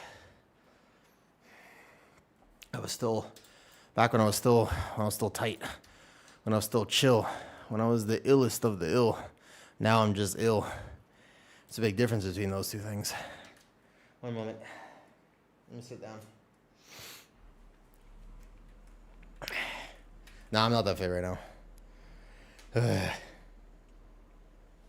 I know there's percentage, but we're not timing it anyways, so I have a second to just sit down, try to breathe. Relax. Also, I'm trying to quit caffeine, and I'm I'm feeling it. I am.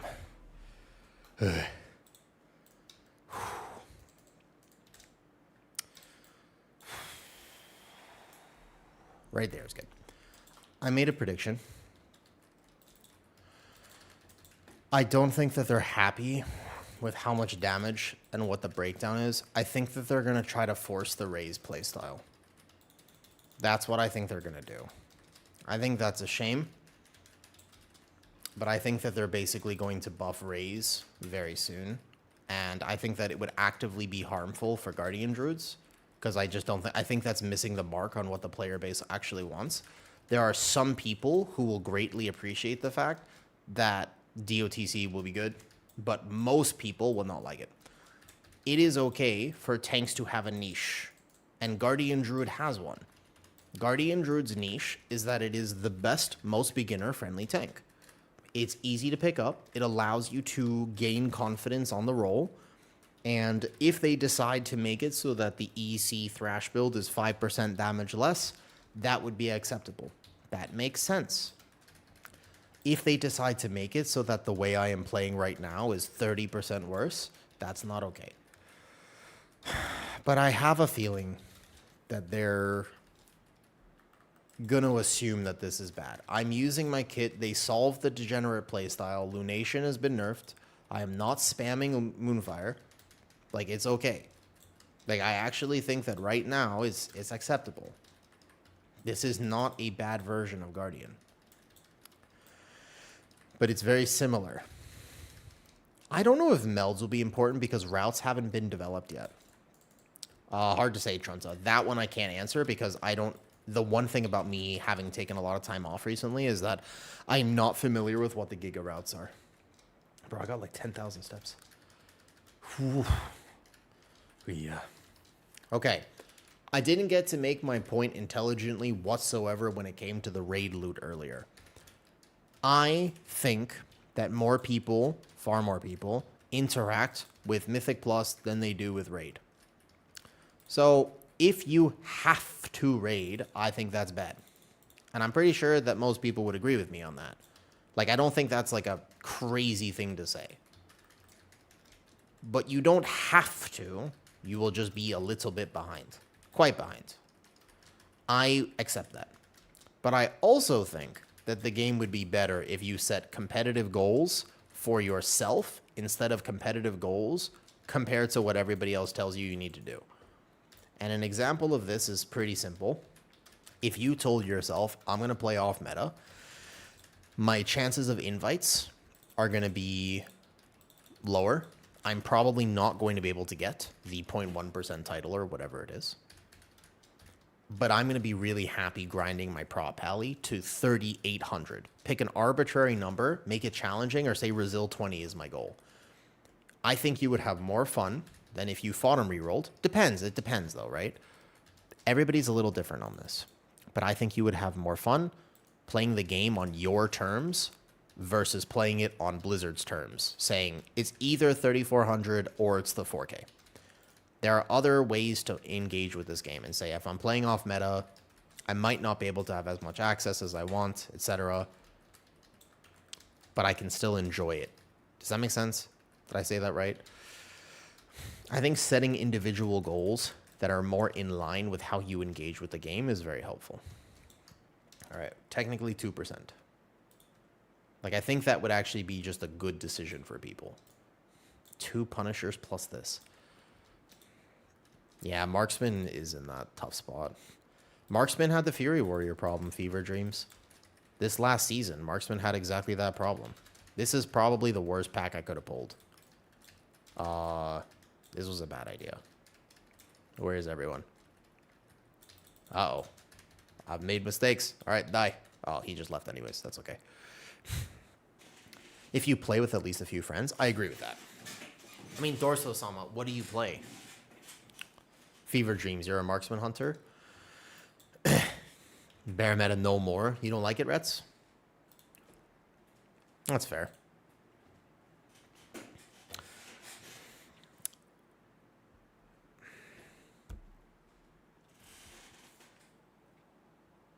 No one can ever judge you for deciding to play a meta spec.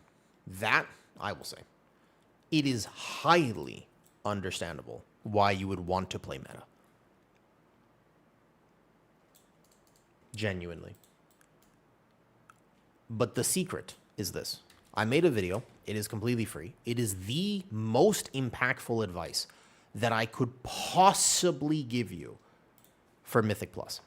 It's a 10-minute video. If you want it, it is free. Here, I'm going to link it to you.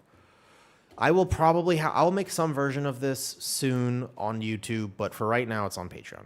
It's completely free, but this is the most impactful advice I can give you. It's also what you should do right now before the season ends, if you are curious. That is easily the most helpful advice, especially going into season 2 with how these dungeons are looking. Do you have any favorite you play with on PTR? PTR, I'm going to openly admit the fact that I just haven't played enough PTR to know what DPS are super good. The video you posted on YouTube for 1% title a little earlier next time. Yeah, I know. I've been meaning to. It's just that my health is my priority, and I have been sick. I've just not been feeling well recently. It's been... I mean, I've been... How do I say this? No, the way to say it is, honestly, I've been struggling. I've been struggling a little bit. I'm doing okay, but, you know, mental health is a real thing. Physical health is a real thing. And mine have been challenged recently. When my life actually gets complicated and those things start to matter, WoW takes a backseat. That's how it is. I like making the videos. I like being able to talk game all the time. But World of Warcraft takes a backseat. You know? What's up? Hey, kids. But I should have made the 1% video way earlier. I meant to make it like weeks ago. I just didn't. Hey. Also, is this overall damage? I guess he died a lot. What's up, Horo? How's it going? How do I pronounce your name better? Because I don't think it's polite to call people that. Oh, let me go get some ice cream from downstairs. I'll probably take off my leggings real quick, and we'll try to breathe a bit. Be right back. Blinding Veil. All right. Woo.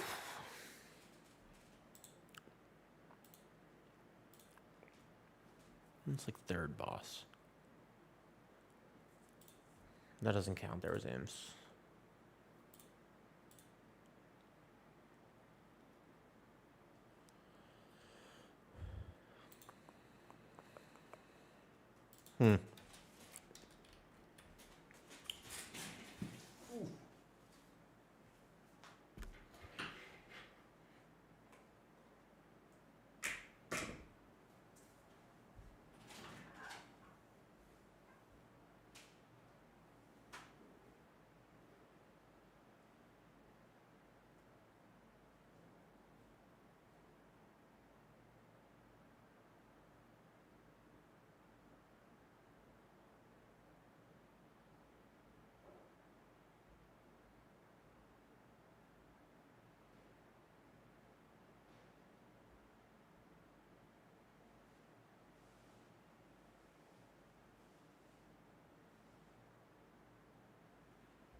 Okay, I'm back.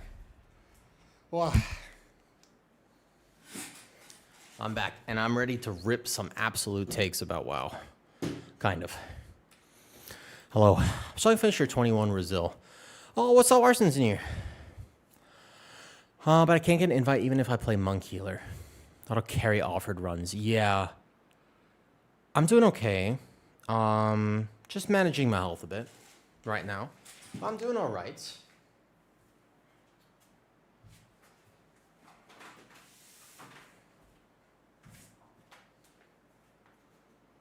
Thank you. Tonight,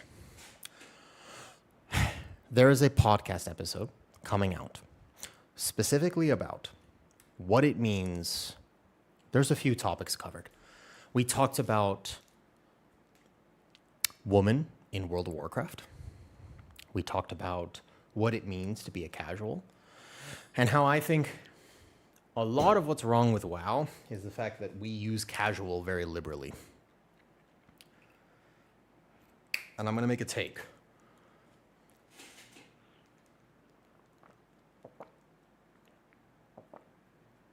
If you are watching this stream right now, I don't think you're very casual. Unless you're coming just to hang out. Fair enough.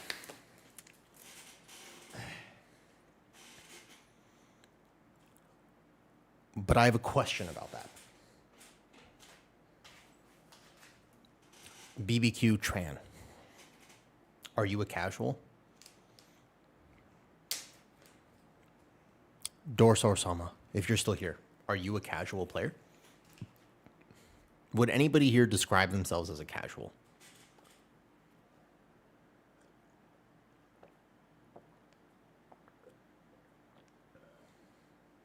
Mm-hmm.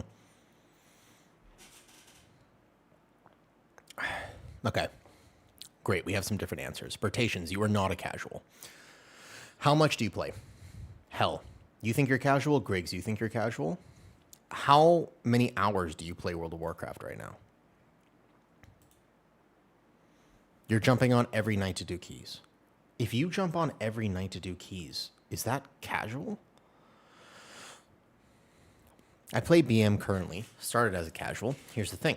You don't have time to watch your rotation all the time. I learned how to regularly set focus and kicks more than I should. Bro, what is a casual in WoW? Raven, you think you're a casual? How many hours a week do you spend in World of Warcraft?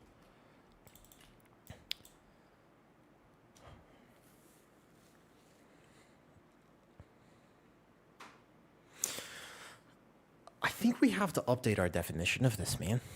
No, I'm a little more tired today. And maybe we'll do another IRL stream at some point. But let me link this.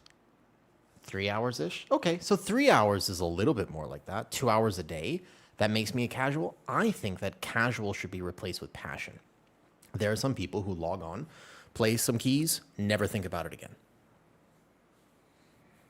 There are other people who play all the time. They watch the podcast, they watch the videos, they're watching tier lists, they want to. If you interact with the game outside of the game, I don't think you're a casual. If that makes sense. And Exilia, I think Bear is actually doing pretty good. I think with the 8% buff too. Play 1-2 nights per week, but I watch streams all the time. You are here quite a bit for. Oh. No, wait. Arson's here. Hey, Obsidian. I remember. You like this key. I think this key is actually pretty decent, too. Wait, let me just collab with Arson if he wants the stream. Yeah, I think Exilia Bear's in a better spot than people are saying it is right now. I've never interacted. I don't even watch WoW streamers. It's true. I'm not even a real streamer. I'm an illusion. I'm basically, you ever see Fight Club? That's me. I'm Fight Club oriented. All right, let's go. Ready. I'm here for the IRL Thailand stuff. Did you guys like that? I like doing it. It's just that yesterday I was confused about it. Yesterday was a weird day. What's up, Lita? New changes going live? Good question. Unsure. I think they're live right now, but I'm actually not confident. I've only done one PTR key thus far. I actually don't know. A genuinely good question. I wish I could answer you better. But, why are my nameplates off? I think you can pull, like, all the way through here, give or take. So maybe they're alive right now? I'm not sure. I have no idea what I am supposed to pull or not pull, by the way. I vaguely... we did this dungeon once. I missed the thrash there because I got to set up this macro. My holy priest is dead. This chest... This makes sense. He's a holy priest, by the way. That is a holy priest. That is actually a holy priest. That's not a dis priest. He's not even on the DPS meters. I think I set that pull up wrong, though. That was a rough gather.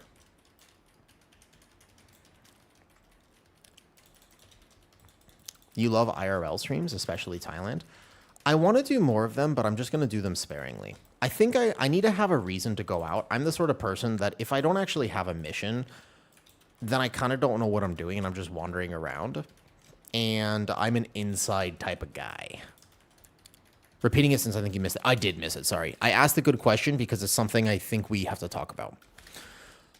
Casual as players, if I played League of Legends 15 hours a week, that's 2 hours a day, basically.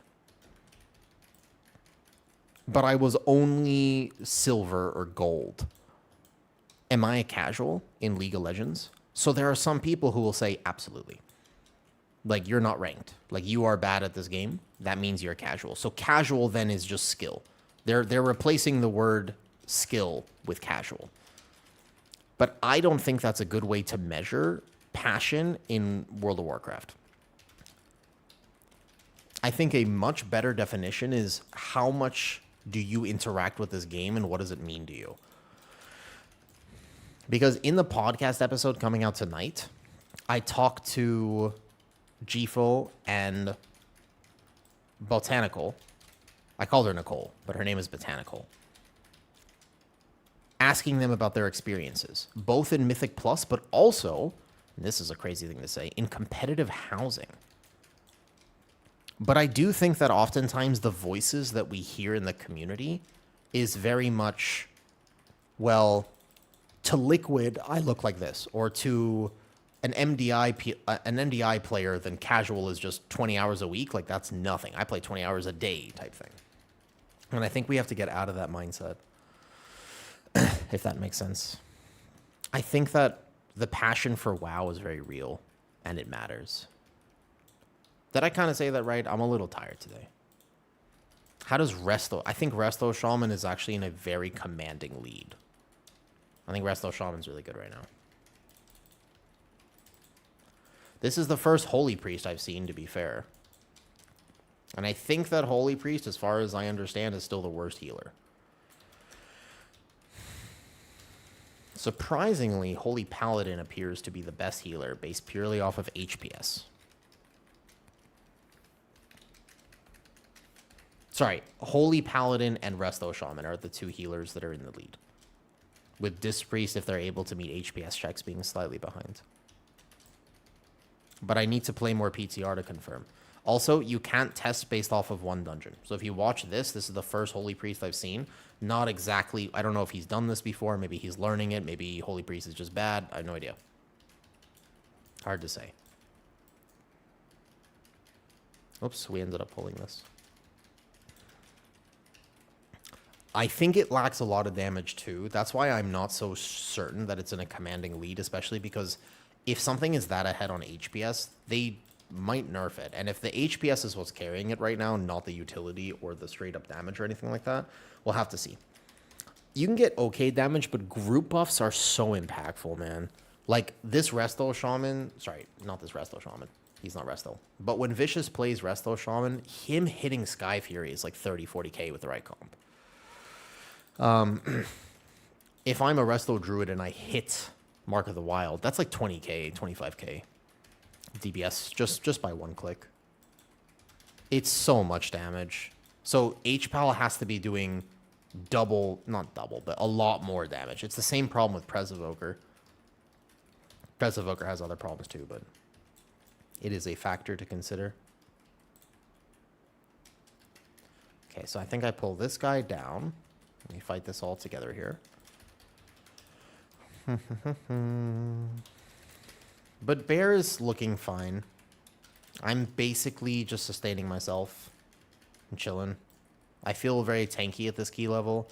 Maybe on a 19, I start to feel it a little bit more. But I feel tanky. I don't feel like my damage contribution is low. I feel like I'm actually doing pretty decent damage. Sustaining a fair amount.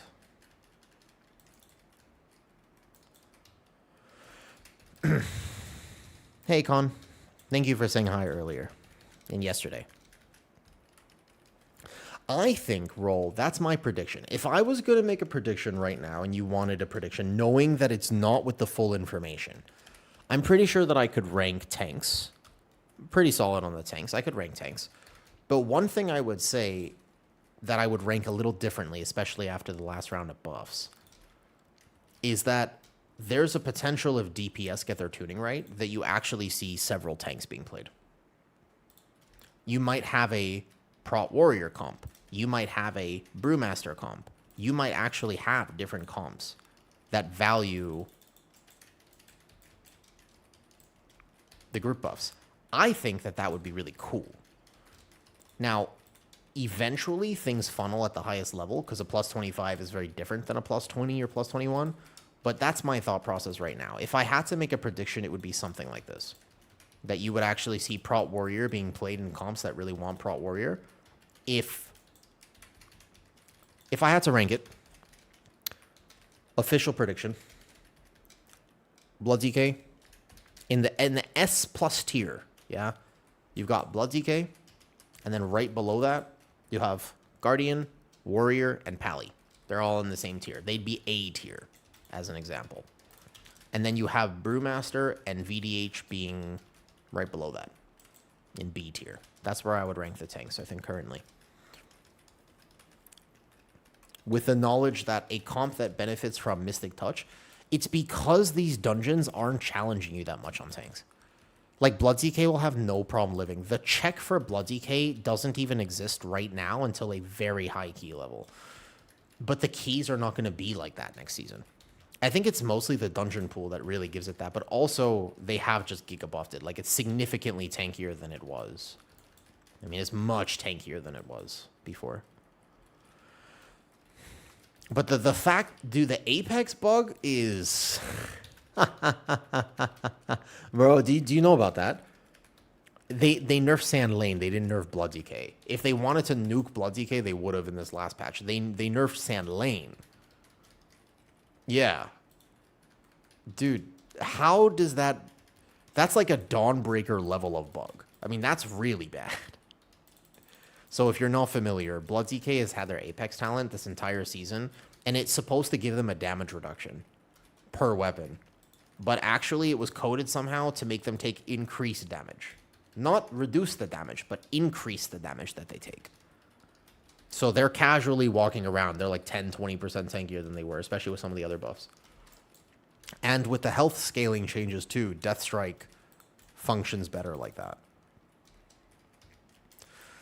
So Blood DK won't have a problem living. It also just does a lot of damage. I do think that with the recent nerfs, maybe Deathbringer sees more play than Sand Lane.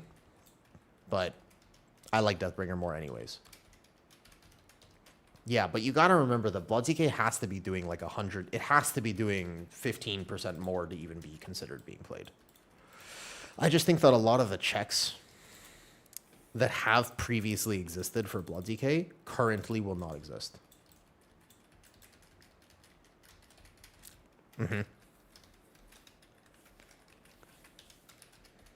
During an entire, they have a talent that reduces damage against spells taken, but increases damage taken.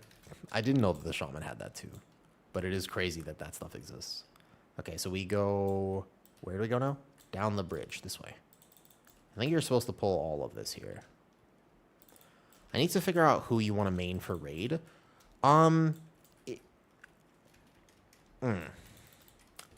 If you are raiding, like, what type of guild do you raid in, Mr. Cesspool? You play melee, so you know you're going to play a melee. But does your raid, is it that structured where they're going to tell you what to play? 2-day CE. Okay, so it's not like, it's not Hall of Fame where you absolutely, they're going to tell you what to play. Like, you can probably choose what to play. A dispel would be very nice. Thank you. Ah, very nice.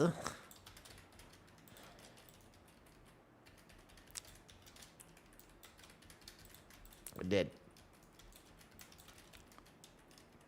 Now, call me crazy, but I haven't been that impressed by Holy Priest.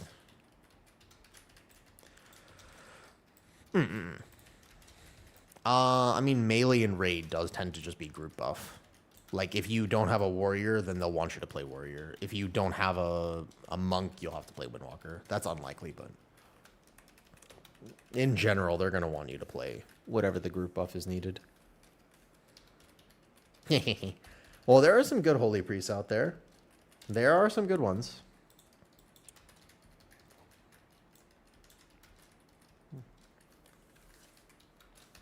Hey, Mr. Bloody Claws. I think so, too. I'd actually be very okay. But I just don't want the other tanks to feel bad. Ideally, you have several tanks that are good. I think that's the best case scenario. Whether or not they land on that is a very good question. That's... who knows, right? Is it your favorite healer? I actually like Holy Priest, too. I like Archon Holy Priest. I like the playstyle. Simple, straightforward. You don't have to manage much. You can express skill, but ultimately it is a very kind of plug-and-play type healer. All right, single target Guardian Druid damage. Let's go. So we're going to hold this Apex for a second. First, Lunar Beam, Thrash, Feral Frenzy. Apex now. You could probably get out of the root by shifting. But it's big damn. Big damn. This isn't going to be technical single target, though, because there are roots to hit. And I think they count on details. Do you think any tanks are bad? Not bad, but I think that VDH just has structural problems. It's not that it's bad, it's that there's a problem with when you look... how do I say this? When you look at the representation for who you are observing for the higher keys, you're looking at like Yoda, Kira, now, this, whoever, right? You're looking at people who are just really, really good at the game. They're also playing with people who are just really, really good at the game. And the one thing that they can trust is that the DPS they're playing with are good. So things die on time. And it's a big water difference, which is a classic throwback reference to Chompers from The Land Before Time. Good morning, M9. Good morning, Mickelson. I talked about this with Kyrasis on the podcast episode we did. You have to be so careful about carbon copying higher level play because in general, you don't play like that. We only have one res. We have another one? Cool. Let's res. I actually thought that was our res.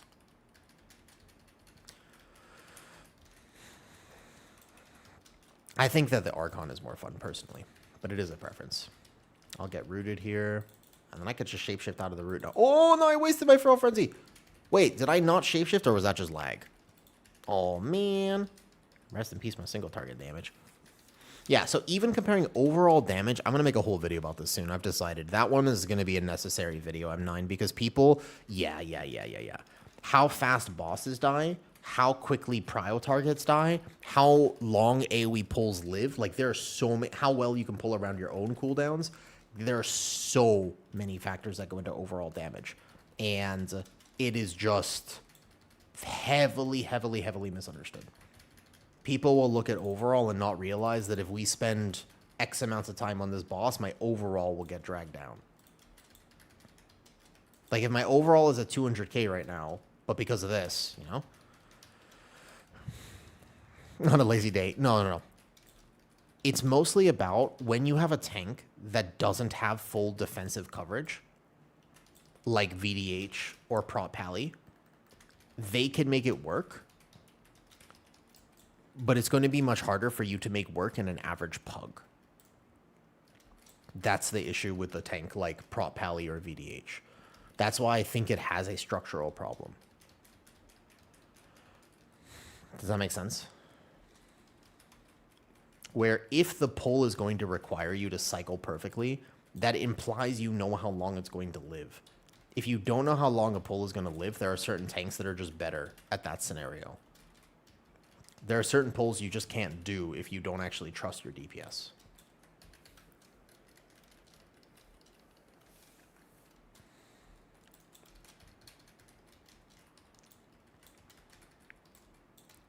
I don't know if Prop Pally is easy to cover. I think it depends on the base tuning of its delay. Like this season, even you've seen it. With the nerf to Reflection of Radiance, that has implications on Sentinel extension through Zealot's Paragon. And I think that that could be problematic for a tank like Prop Pally. That being said, the Sentinel not decaying as fast, I haven't tested it since they actually introduced that. I think that that's a pretty good change because it was decaying really fast. So it's possible that it all works out for Prally, but you have to extend your Sentinel right now with how that tank is currently functioning. If you don't have Sentinel extension, you are just don't have coverage on a pull. And it's not RNG based, which is good, so you can plan it. But even if you plan perfectly, if you have to send both Sentinel, Ardents, and a Kings and a Bubble on a pull like this, the next pull you could be completely, you could just be fucked. It depends on what dungeon, what's the following pull, the environment, and the base tuning of Pally. But if Pally exists in a spot where it effectively cannot be naked under any circumstances and you need defensive uptime, then it's in a rough spot. Pugs will have a harder time with that. Your healer will external you while you're in your bubble, and you'll have wasted that resource. People won't know how to help you, and they won't know how to heal you when your health bar looks as spiky as a Bloodseek case. Does that make sense? I'm not saying it's bad. I think Pally is really good. I'm just saying that it has a problem in like a plus 15 to plus 20 range more than it has a problem in a plus 22. In a weird way, and I know that's kind of a cook, and I know I'm going to land myself into some hot water for saying that, but I actually think it would be easier to play Prop Pally right now on live in a group that has Resil 22 and is good than an average plus 20 pug. And I'll stand by that cook. And it's just because fundamentally the way that defensive cycling works and how well you can make a plan is too dependent on your team being good. And in pugs, the one thing you can trust is that your team is probably not going to be good. If you walk in with that mentality, you're going to have a much better time. Like, you will actually just fundamentally have a better key experience when you stop expecting people to help you. And that's why I wouldn't want to play Prop Pally if I was pushing for the 1%. Pugging on it would be it's a very different experience than playing with people who know how to work around me. There are advantages to Prop Pally, though, that other tanks don't have. That's my point.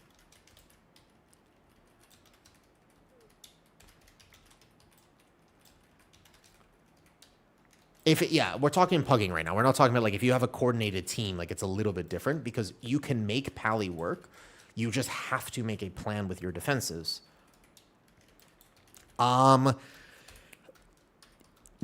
in this way, Con.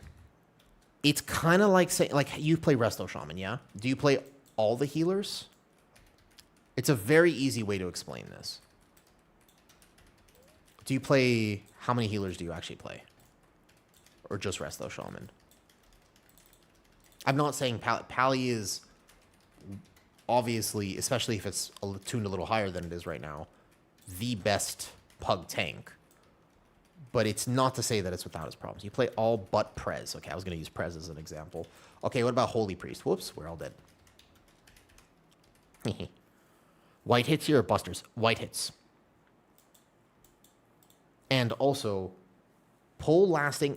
I, as a bear, I don't know if you know this, I don't play with the cooldown manager because I have it in my head and I don't feel like I need it.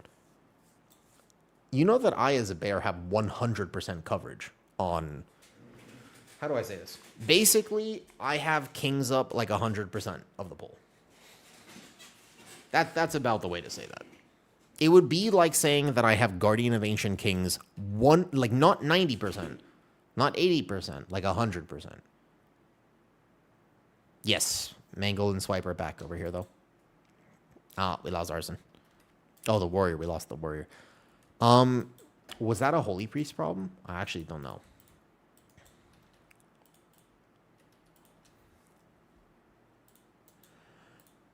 The pressure of Prop Pally is having to learn. Spot for a young DK? Hell yeah. Live. We have to separate it because on PTR it's just tuned. The base values are so significantly higher on PTR that Pally's in a much better spot for PTR, 100%. Yeah, we have to stack that, I think. Yeah. Yeah, let's stack it, I think. Obly will come the best. You want to heal, Vicious?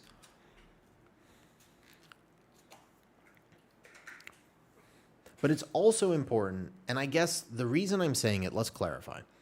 Where I'm coming from, Sele Tank. This is a conversation, not a lecture.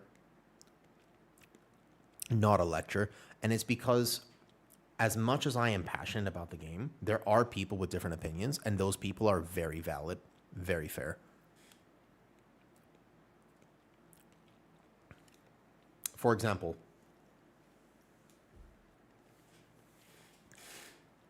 if I asked you a question, and I said something, that ice cream is helping me. My head's a little less fuzzy, actually, the second I ate that.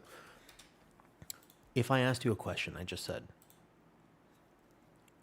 are the gearing changes in Season 2 good or bad? Depending on the camp you're in, you're going to have a different answer. But what if I said, do you think it's fair for them to try to incentivize raid? I think that everybody could say yes to that, even if you don't like raid. But if it starts to affect your experience playing the game, then you get passionate and opinionated, which is very fair. You're allowed to have passion and opinion on this. 100%. Vicious is healing. Speaking from each role perspective, healer from you could be a badass healer, not be able to keep up with an inexperienced bear. True. When it comes to tanking, people enjoy tanking in different ways. But I feel like I've identified after making content for a little bit where people go wrong with tanking. And I'm telling you that there are some tanks that are much harder to get the basics right on, and those tanks suffer in the, let's call it the plus 12 to plus 20 range. Not a plus 2, not a plus 23. Yeah. I mean, you see a lot of bears die. You see a lot of bears die. Bears die a lot this season. Trevor the True asks, if you got Isekai'd into Azeroth... Okay. All right. If I got Isekai'd into Azeroth and I couldn't be a druid, what class would I want to be? Vending machine. A really cute vending machine.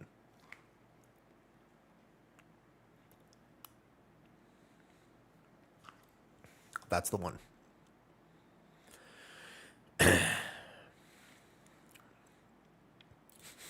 Yeah, Blood Elf Mage. Sure, that's the other option. I mean, listen, man. When I was a kid, well, hold up. When I was younger, playing this game, I wasn't good enough to make gold. So I decided that the only way I was ever going to make gold was by simply dancing in Silver Moon City. I was a Blood Elf. And I will say it worked. I mean, back in the day, this was the way. I did what I had to do.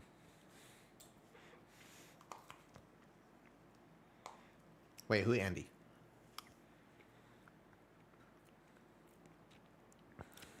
Let me answer that honestly. What class would I actually want to be in WoW? not a priest, not a paladin, not a death knight, not a demon hunter. They're blind.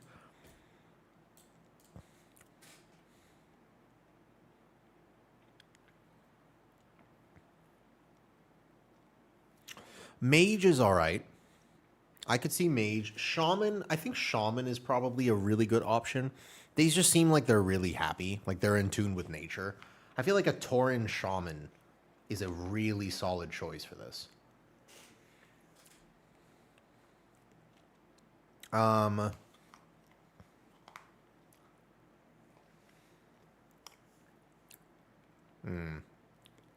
I feel like shaman I'd be happy. Warlock? The fell is strong with the warlock. I don't know if I'd want to be a warlock. Need to carry totems all the time just means I get jacked. I wouldn't want to be a warrior because I value intelligence. I don't need to have like the highest IQ, but I don't want to have no IQ. I want to have a certain amounts of emotional intelligence as well, so I couldn't be a rogue.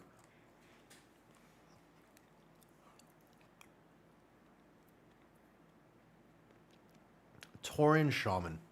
If I couldn't be a druid, I would want to be a Tauren shaman. That is my answer. If I got Isekai'd, all right, that's my full answer. After considering this question, if I got Isekai'd into Azeroth and I couldn't be a druid, I would want to be a Tauren shaman. That's my full answer to that question. Oh yeah, I mean, I like cows. Yeah. Look at my character. This is my druid. The transmog's not going to be quite right, but she pretty as hell. Look at this. I would go on a date with her. Look at this. Look. You kidding me? I'd go on a... Look at her. She got flowers in her hair. She's very pretty. I dress all my characters. All of my transmogs are basically, would I go on a date with this character? That's how I think about it.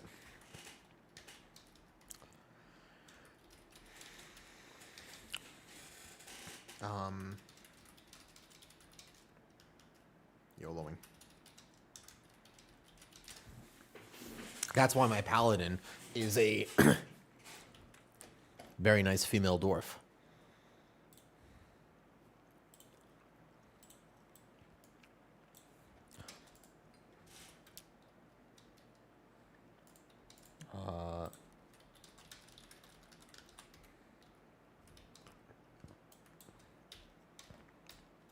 If you're a Tauren, then you can control where... Well, I don't know about that. I feel like Tauren are not... They're not really cows. They're cow people.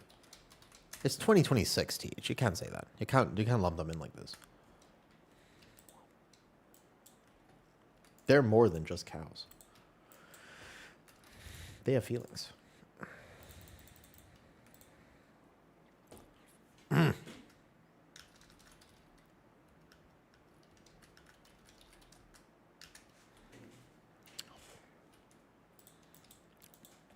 Hey, I have a question. And this is going to be a very important question to ask here. I'm going to need some clarification on this, in fact. The mage in this group, is that... Who is this? I'm going to need somebody that is not in the middle of a key right now to just fact check this for me.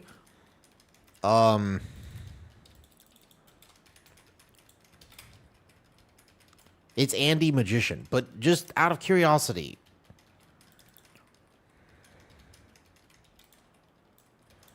Yeah, we could reset. He's dead.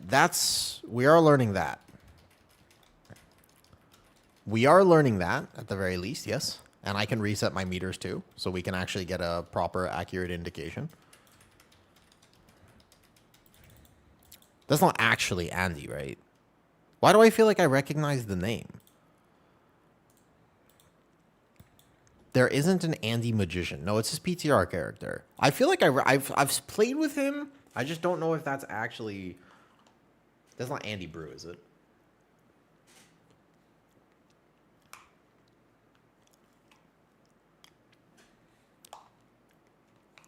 please tell me that Andy Brew's first interpretation of me is not debating on whether cow people are cow people. There's nothing on live.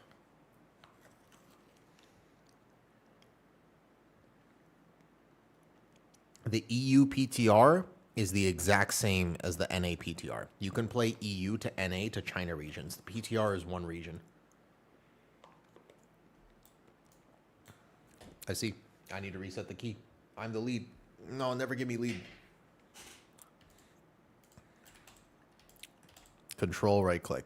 Reset all instances. I'm passing you back lead. I just need to know if I need to say something about furries in chat. I'm party trap.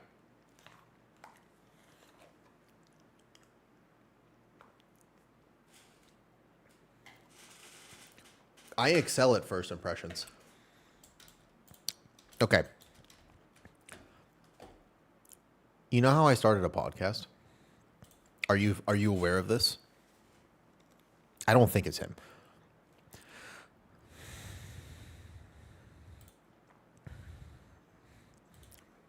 I decided to start a WoW podcast. It is taking a little bit more work than I had originally anticipated, by the way, but I think I like doing it, so I'll keep doing it.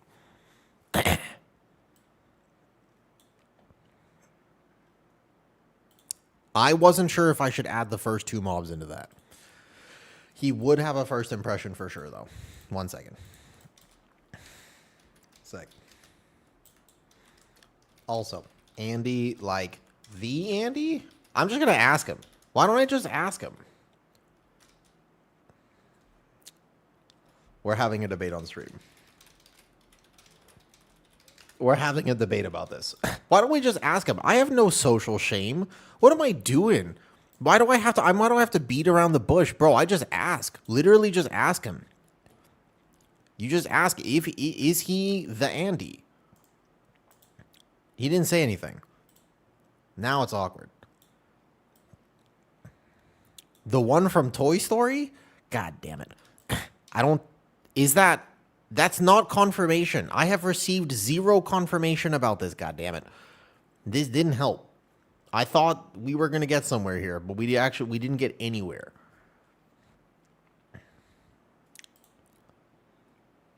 Hold up 1 second. How do I share the podcast link?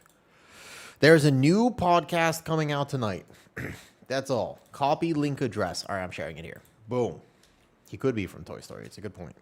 There it is. That's the link.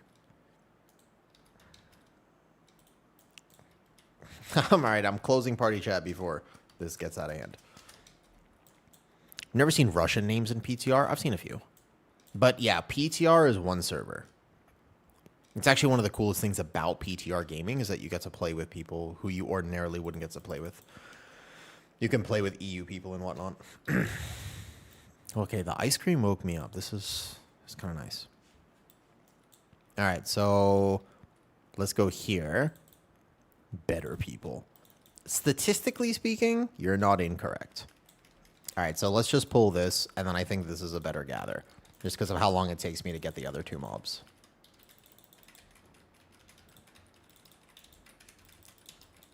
The question really is, do you think, Wiz, that I go the entire season by manually clicking my mall?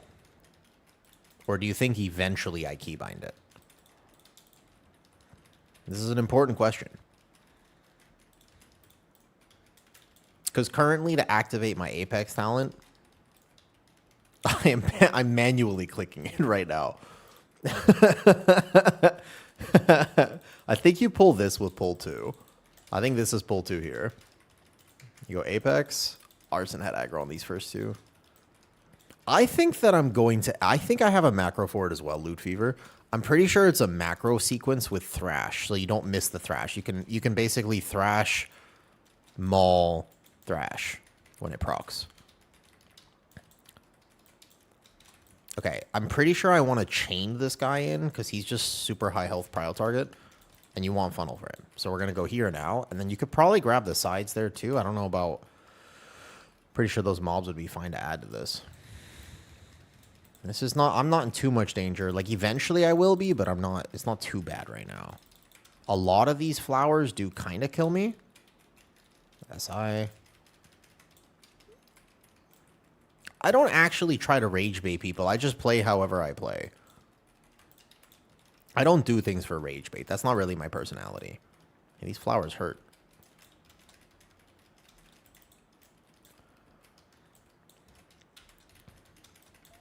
That counts, right? I think so.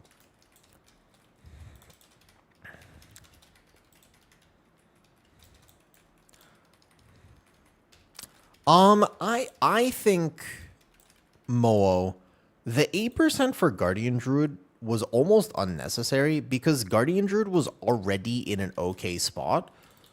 But the problem is that a lot of people weren't playing the build that you're supposed to be playing. Like, the new build is with Apex. It plays similarly to no Apex with a few variations on it. There's a caster in the back. Oh, okay, never mind. Sorry. I chained the caster. We can reset real quick. All right, reset one. Quick reset. Brutal. Indeed. Indeed. Indeed. Can reset one. I'll pull slower. Pull a tad. I'll pull slower. My bad. Not being able to batter. I was on your prop like for the umpteenth time. Dude, that is tough. That's true. What's up, Young TV? Wait a second. Young TV, do you play World of Warcraft? Hold up. Your name is literally Young. Do you play WoW? You do? How? Are you young? Or are you, like, young? Because, like, no young person plays WoW. We're all old now. You should rename yourself Mid-TV. Like, middle-age TV.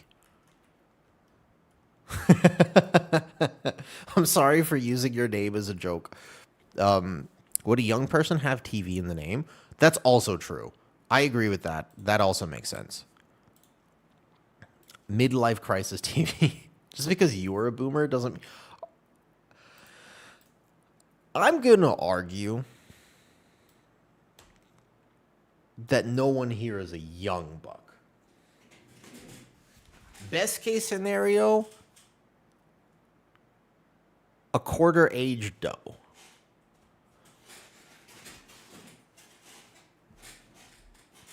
Let me ask you this. When you first installed World of Warcraft, did it take 6+ hours, and did you have to change the disc? That's the easiest way to identify where we're at. Or did you hit click download? This we'll get to the bottom of this right now.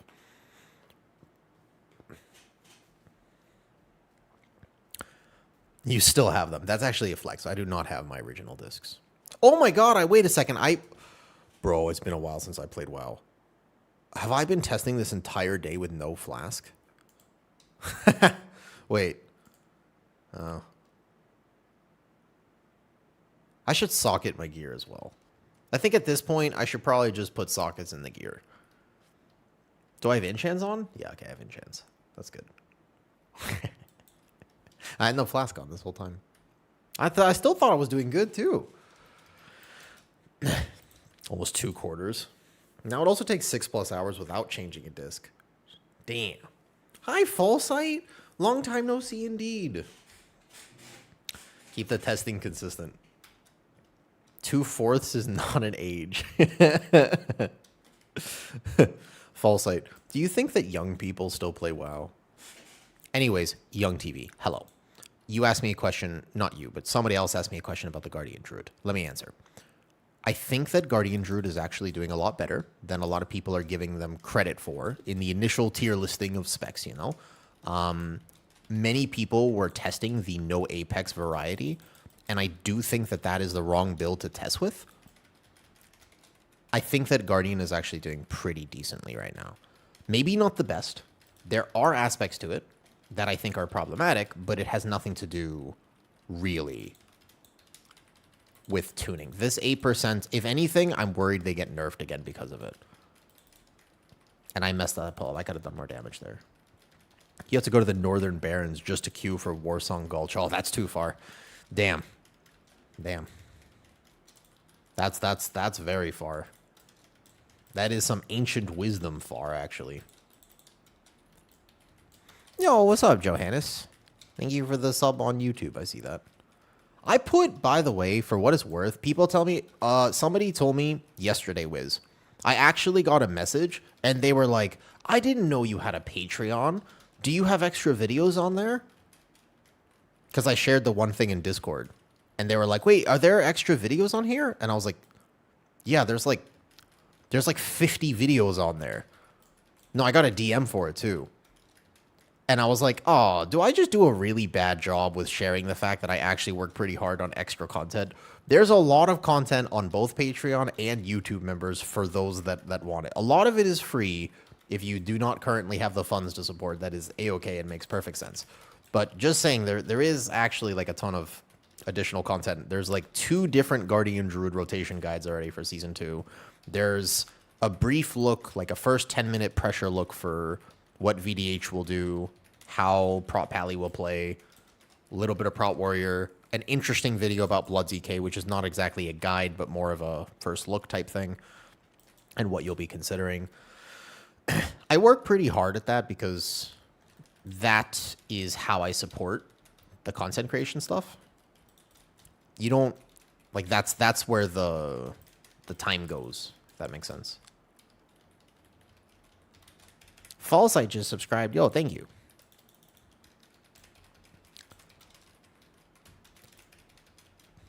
Fallsight, can I ask you an honest question? Just like a different question. What is one good thing that has happened to you recently? Could be anything. Absolutely anything. You could answer this with the simplest question, the deepest question, but I would like to ask people that question more often. I keep forgetting. Not this way. Not this way. Straight through. I wonder what percentage looks like if we skip all this. Okay, I think we're going to want all of this. But then we just use cooldowns, and this is going to be 3 casters. And I'm pretty sure we have to kick them, no? We have a DK to grip. I can Vortex Typhoon. Oh, this might be a little too much.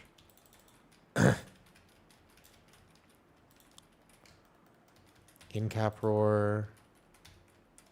Ooh, almost dead. You got your PB on Pike last week. Sweet. No, I don't think you're going to be playing Rays right now.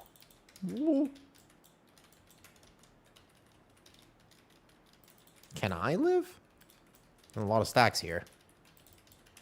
Nope, I'm dead. Okay, so that pulls 3 casters, which means I somehow have to sequence one of these earlier or something like this. Yes, we are. Actually, I did an IRL stream with her yesterday. She's sleeping right now. Actually, don't judge her too harshly. It's 2:30 p.m. and she is still sleeping. She's super asleep right now. Thank you, Fallsight.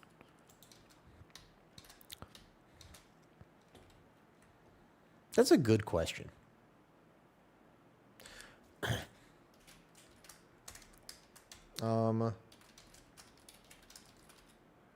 Poor catfish woman.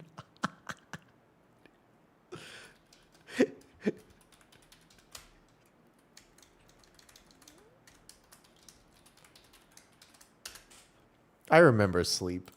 Why don't you sleep anymore, Con?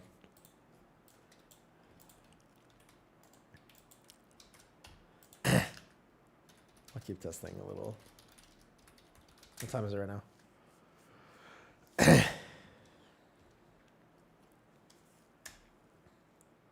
All right, we lost Vicious. I will relist the group. I got to work on the routing for that first area a little bit better. Whereabouts in Thailand? That is it's 3:30 p.m. here. Live in Bangkok. Because I'm not under a quarter old anymore. It's true. How do you get out of that deep hole you dug for yourself? The advantage of swinging around that good old elephant thing is that I can say things like this and tend to be all right.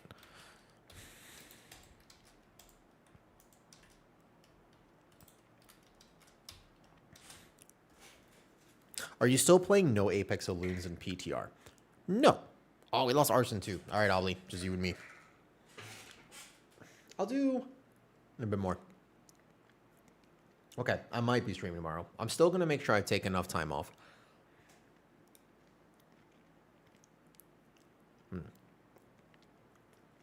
Ice cream.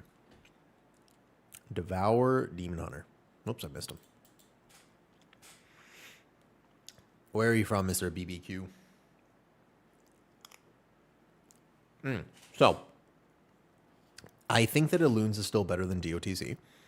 I genuinely don't feel like my damage is bad, but keep in mind, most of the time that I do PTR testing, I specifically test not just every tank in the dungeons, but I also get to test every healer in the dungeons. So I get to see how other tanks feel. Underrated part of testing tanks is playing all the healers. When you heal pug tanks, you get to see the variety of how much damage they do, how squishy they really are, instead of always playing the tank yourself, because that will have your own bias with it. So, one of kind of the issues I'm running into is that I don't know how pug tanks are currently feeling, actually. The rogue. Oh, nice. Elemental Shaman. All right. On the friends list. So I can't answer that currently, Tech. I actually have only played a few keys as healer. Illuminos wants to come on a Holy Paladin. Bet. What's up, Illuminos? Long time no see. So I actually don't know, because normally I just play PTR 5-10 hours a day. Like I'm super into it. But this last month, I haven't been playing that much. So I haven't really kept up to date, and I don't know how everything is feeling. I don't want to give you the wrong information. So rather than bait you with false information, I mean, I can tell you if you want, but I'll be lying to you. Guardian Druid, however, what I can tell you is that, give or take, I know probably what the build will be, and it isn't what people think. It's not no Apex. Is the new tuning active? Unsure. Actually, I'm not positive. Sometimes they announce the tuning and it's active the next week, but they didn't mention that specifically in this. I feel like my Guardian Druid damage is pretty solid. I don't think I'm doing low damage. That tuning is active. There you go. Even before this, I didn't feel like my damage was that low. So long as I'm the one to provide Mark of the Wild, I think I'm doing all right. But I don't know exactly how much other tanks are doing. Here's the thing. This build that I am playing right now, I linked it.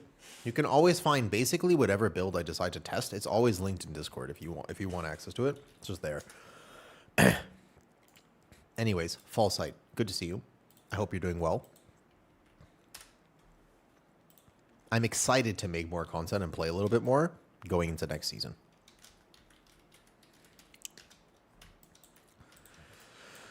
But we can ask Illuminos. Illuminos is a prop pally who has been playing a ton of PTR. This guy is a PTR gaming fiend. So this will be an interesting little experiment. We can ask him to see how my bear feels, both to heal, because he'll have healed a bunch of other tanks if he's played Holy Paladin. And I think he's done higher than 17s too. We can compare my bear damage to his prop pally damage, actually. It'll be a good test. No problem. And also, you said you're from Melbourne, Canada.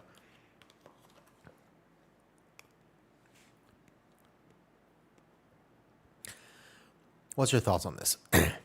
A friend is playing bear tank and ditched our group, except for a friend that can play Resto Shaman heals. He's done all 20s now. He's trying to get the 1%. What are the chances? Play only a few hours a day. Oh, good night, Arson. I'll catch you later. I might be around tomorrow. I might not. Complete RNG. We'll see. The AF buffs help pretty good. Anyways, have a good night. Our in-card uptime is crazy. That is interesting. I've been thinking about it. I think I will change to it, actually, after a little bit of testing. It was something I was thinking about. But I think I will, Sai, actually. It was something I wanted to test. As silly as it sounds. In-card uptime is better because you hit Mangle instead of Moonfire now. So there's a factor of bear. And try to go to your distance says no access up top and an error message. Did you click the verify button? In Discord, there's a bunch of resources in there. All you have to do is you should see a green check mark, and you just have to hit the green check mark.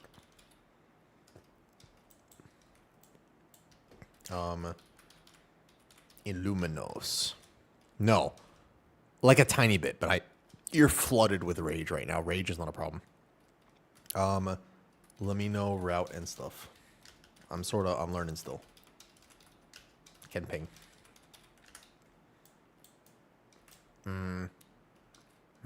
Delicious.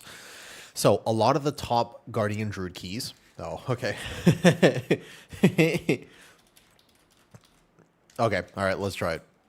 A lot of. Oh wait, is it my key? Oh, my key. Sec. Your key? Sec. I forgot. I have to make the key. I got it. It's like, let me put it in. What's up, Insanity? Are you a DK player? I'm gonna guess your name is Insanity DK. So it's that or you're a dick. One or the other. Okay. Veil. Did I remember to pick up the Veil? I don't have the scroll for Veil. I gotta go get it real quick. There's a pure Thrash DOTC build. DOTC, I still don't think you play DOTC, to be fair. Because I figured it wouldn't open. Try it. You're Danish. Okay, that makes more sense, to be fair. Let me go grab the key real quick. That would make sense, Con. There's the secret. So DK in this case is Danish. Fair enough. Teach me something about your culture or your country that I do not currently know. Anything. What am I looking for? The key. Danish. Why? What did they do? Wooden shoes? Okay, I must be missing something in this conversation. Wow, Danishes are good. I know the pastry. I just don't know if the puff pastry is a representation about the country. Just because we have bad weather and sun 2 times a year, that's pretty good. Wooden shoes. But pure stats doesn't make much sense. I don't think so either. I think that I think the build I'm playing right now is pretty good. The question is, how does it compare? Let's find out. Let me just try it. I think that I'm doing competitive tank damage and also feel extremely tanky comparatively to what I have seen, but it's hard for me to identify it completely. All right, here we go. I got it. That northern relationship... Wait, what? I think that Guardian Druid is actually good. No, I don't think you need to start Blood DK. If Blood DK is better, it will be better by something like 3% or 5%, not 25%. So I don't think that it is like a requirement that you for sure 1000% must swap off the tank that you actually like playing. It depends on how they continue tuning things, which is still a big if, right? I don't know how they're going to be for sure tuning everything. But to the best of my understanding,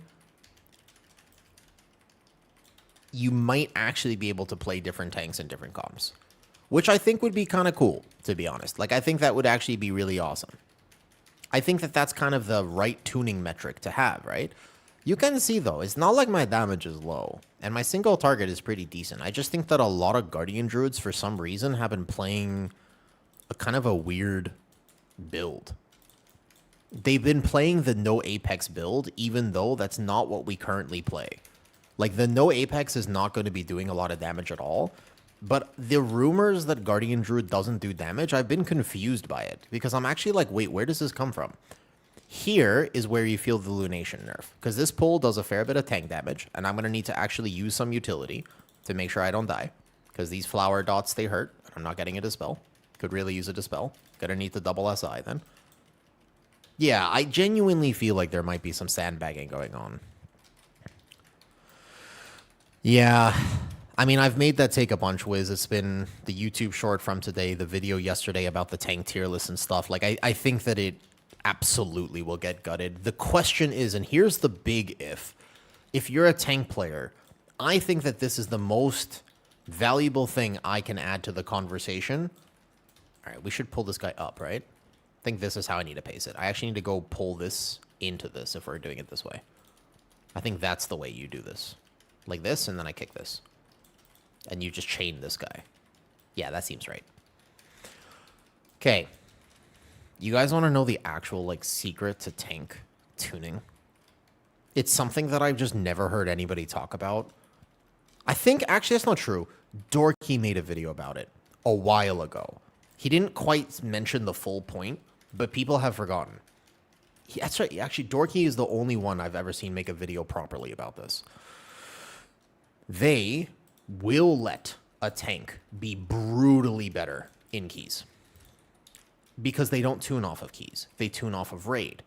But the real problem with them tuning off of raid is the fact that if a tank has a single target raid build that is not realistic for keys, then they don't tend to perform that well in keys because they're going to get nerfed for the sake of their single target raid build.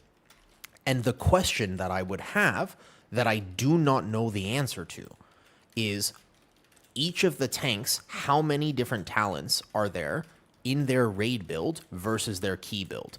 Because, as an example, for Guardian Druid, in the current live season, the difference is vast. I play like 9 different talents in my single target raid build compared to my... I'm gonna die here. We let the AoE cast go off, right? I missed my kick. Yeah, also, I think we missed the CC there. That makes sense. Back we go. Yep, can. Sure. Does Blood DK have a single target raid build? How many talents do they swap in raid?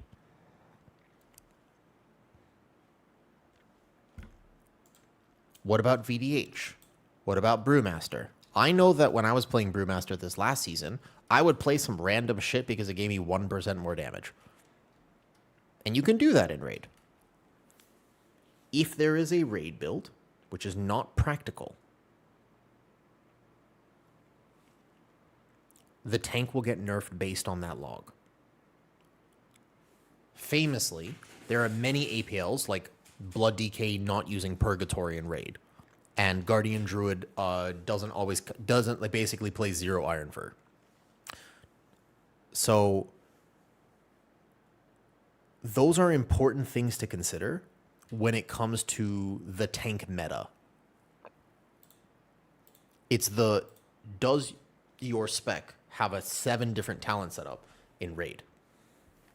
I think Druid would be good. I mean, unless I'm just wildly off and actually, like, Blood DK is doing... Is Blood DK doing 500k by this point? Like, is it doing 400k? Because then I'm off. But I think Blood DK would be doing 350 in this key, and I provide Mark of the Wild by this point. I think Guardian Druid's good. The 8%, I actually think that Guardian Druid might get nerfed again, which I'm concerned about. That's my real concern. I actually am worried significantly. I think they will actually nerf Guardian again, unfortunately. It would be a tragedy, but I think they'll do it. Oh yeah, we died to the volley. The cast went off. Does the free raise consume? I don't know, because you're not playing raise right now, and that's what I think they're going to change. Yeah, but I don't want them to do that. I think that forcing people into the playstyle of that is a bad idea. I think that that's actively the wrong decision to make for Guardian Druid, is if you make it so that you have to play raise, I don't think that people like that. I think that there's a portion of the player base that likes that. I want it to be competitive for those who really enjoy something like Druid of the Claw, but I don't think it should be required. I think requiring it is bad. Yeah, like I think that you should make it competitive, but not make it dominant. Right now, the balance between the two playstyles are very off. Like, it's not quite right. Speaking of not quite right, that pull, I did a lot less damage than I could have. I missed this. It's because I need to actually put this on my bars. Like, my Heart of the Wild is not on my bars here, though. Yeah, the talent Gory Fur, like, normally when they add things, they want you to play it. Right now, I don't know, Wiz. I don't even want to tell you because I think they're going to nerf it. I actually just straight up, like, I don't want to tell you because I think they're going to nerf it, and I just would be so sad. I would, how do I say this nicely? I think I would make the spiciest, most frustrated, angry video I have ever made if they nerf Guardian in the way I think they might. Like, I would be so upset. I think it would be very I would think it would be completely tone deaf if they decided to force you into a playstyle that you might not actually want to play. I saw your video on the meta. I've already decided to re-roll either. Fair enough. You have to wait, though, a little bit. If you're really serious about re-rolling, don't do it yet. The right time to re-roll is going to be here, though. Yeah, and the way they would do that is pretty simple. Like, I can tell you how they would do it. I just don't want to give them ideas. Like, a part of me doesn't want to finish this conversation with you because they'll do it. I think. I'm like tempted to just shut up now and be like, no, that's fine.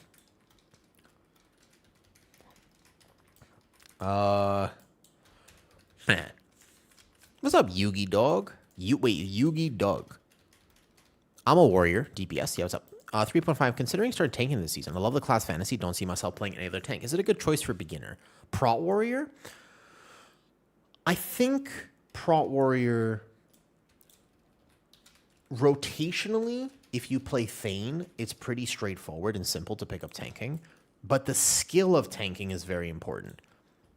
If you are going to play Prot Warrior as kind of your first tank experience, it's very important that you try to watch one of the videos that I make about it.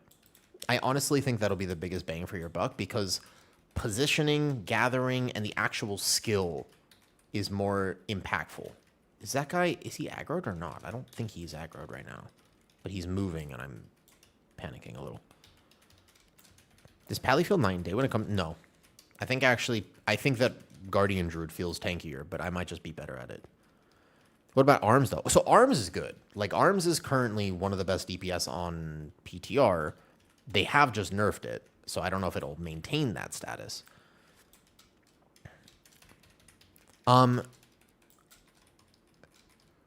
May I give you, Mr. Doogie?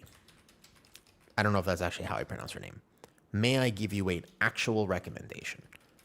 If you want to learn how to tank, and Warrior is your first tank, the number one way that you spend your time right now is practicing the art of tanking more than your actual rotation.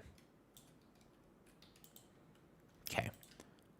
You want to spend your time nailing the rotation, the aspect of tanking that no one talks about. The positioning, the gathering. There are some guides that I have on Patreon and YouTube members. I would genuinely, that will help you, and I am going to make another one. I have a plan for it. I haven't filmed it yet. But I know I've been wanting to make this. I've been wanting to make this for like a few months now. I just haven't. And it will be the most helpful video that I have ever made for tanks, bar none. I know what it's going to be. I just have not made it. And it probably wouldn't actually get to it until 2 weeks from now. But that's what you really want to get as a Prot Warrior. Because you just will die if you keep getting hit in the back and you're not comfortable with the basics of tanking. But I think you could absolutely do it. I think that tanking next season is going to be a lot friendlier. And I think you'll actually be all right if you want to. And you can always have arms as kind of like an off spec as well, considering arms is considered pretty good right now.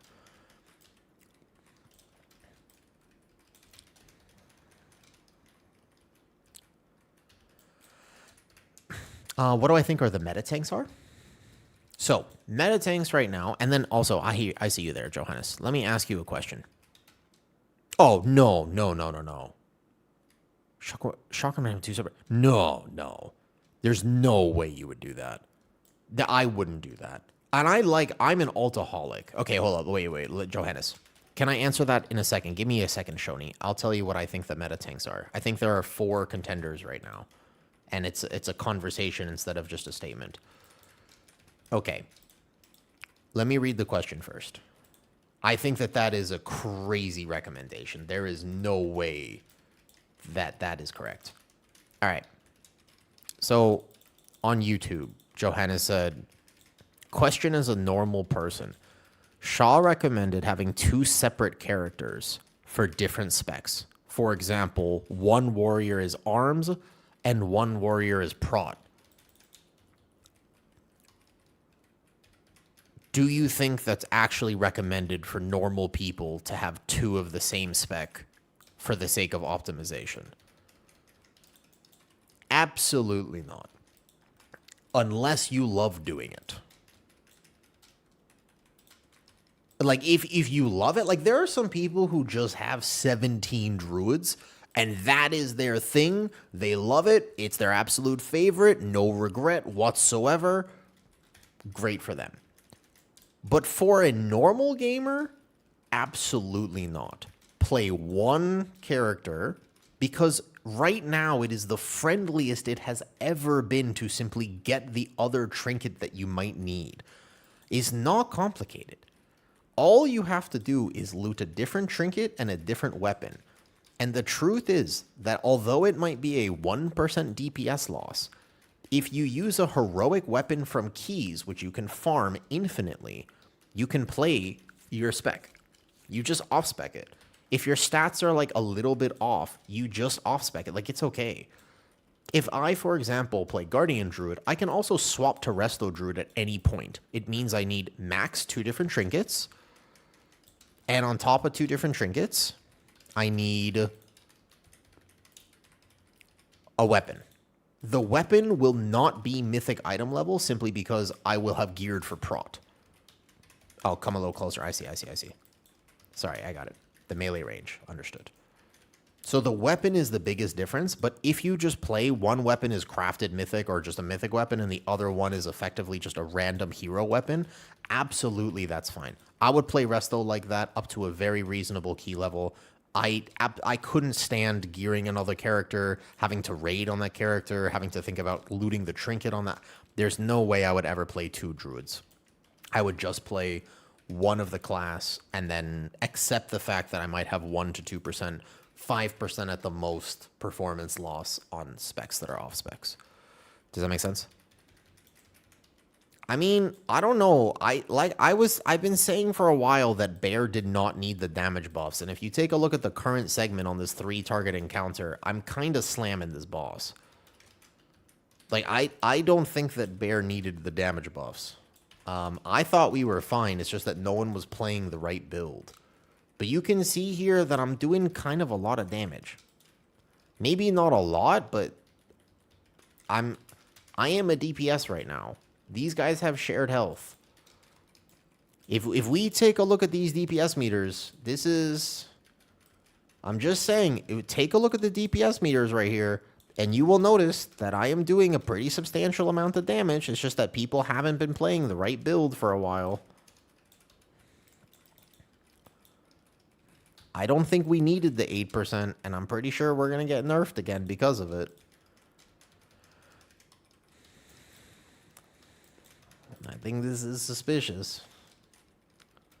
But I also don't know if my DPS are actually doing damage as well. That was... I held my next Incarn plus this Heart of the Wild too. So I could have done way more damage than this. I think you're supposed to pull this whole bridge. You just have to make this pull work with cooldowns.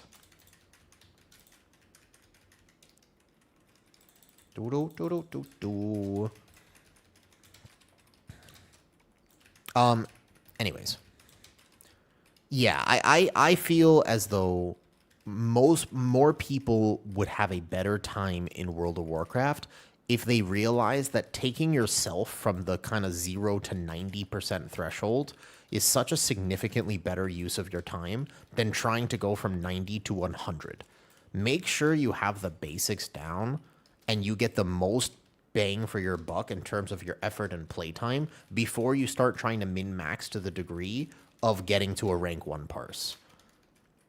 Like, I believe that is just a significantly better approach to your game time and your effort and also just your overall results. It's kind of the same with a lot of areas in life. You know, I work in health and fitness, and when I work with people's health and fitness, so many times they come to me in a place where they need to get the basics right, but they're coming to me and they're like, hey, you know, like, should I be eating 20 more grams of protein? And it's like, you need to be not eating 10,000 calories at a buffet, my friend. Like, the 20 grams of protein is kind of irrelevant. Should I do a protein shake? It's like, my dude, the protein shake, you have kidney failure. Like, this is not, I don't know where's the protein shake element coming from? It's very interesting how people focus so much on the little things, the min-max, whereas really the best bang for their buck would be getting the basics right. You know, does that make sense? And I think it's the same with World of Warcraft.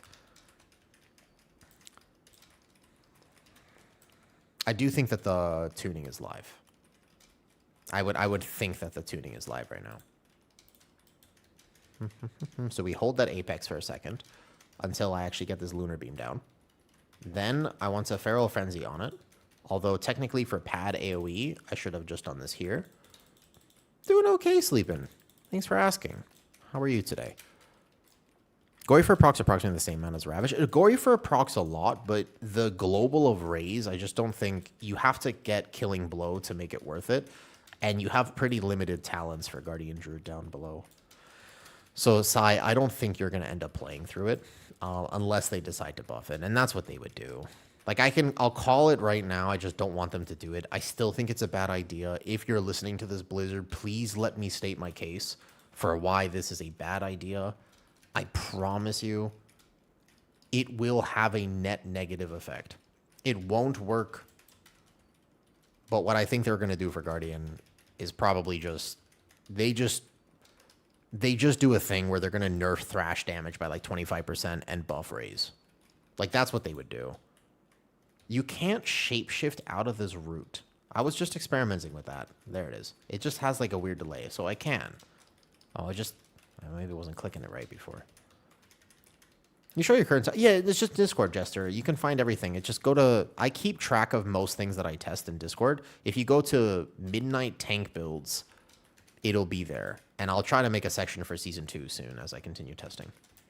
A lot of that stuff will be updated in the first week of the season, though, given that I have been delayed and focused on my health a little bit more than normal. Hey, Sleepin'. Sleepin' Aziz. Do you play World of Warcraft? Protein fail comes on the food industry. No, it's not just that. Like, so again, you can so easily get caught up in a conversation about focusing on the protein or focusing on the this or focusing on the... But that's like somebody saying, hey, I use the one button rotation and I'm trying to improve my parse in Raid. And you go, okay, so like, what would you like to work on? And they say, so because I'm using the one button rotation, the sim says that if I swap like 1% crit to 1% mastery, that I might see a DPS increase. Like, do you think I should do that? It's like, wait, hold up. You're kind of in the spot where you're like, I don't think that the secondary stat thing is going to make that much of a difference. Like, we probably have to get you off the one button rotation if you're really trying to do maximum damage. Like, the biggest bang for your buck here is going to be, can I get you off the one button rotation?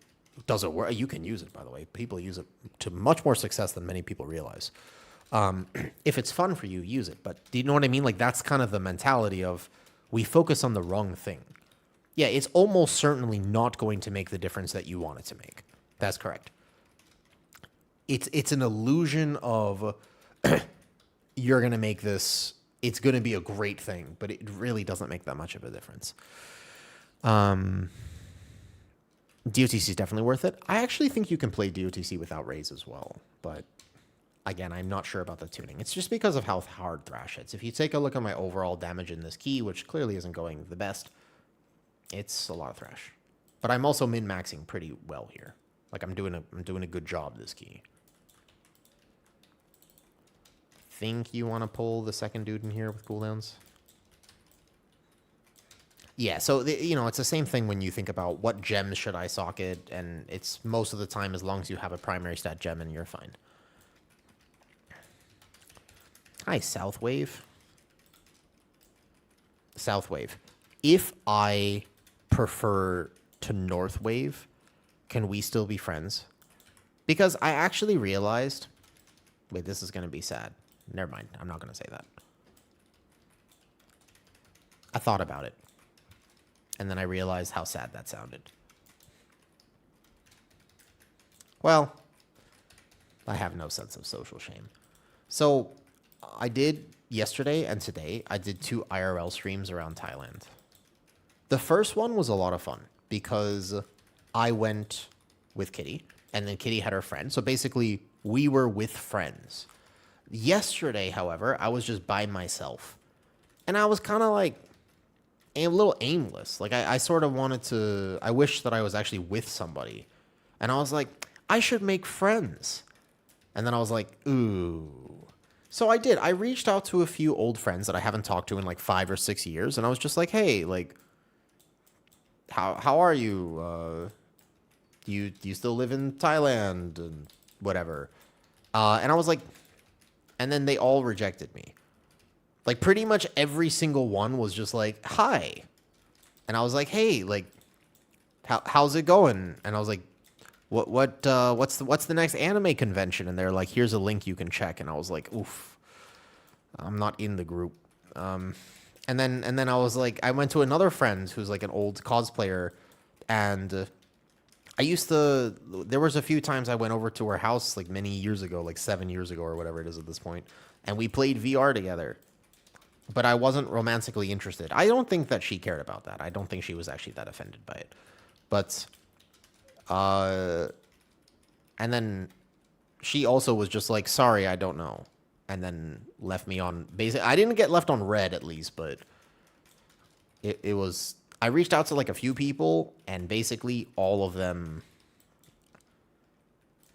rough. So, who needs friends anyways, right? So you want to skip all of this? Really? This seems like suspicious. Yeah, I got Donald. To be fair, one of oh my god. We did not stack well. We in fact messed up the stack.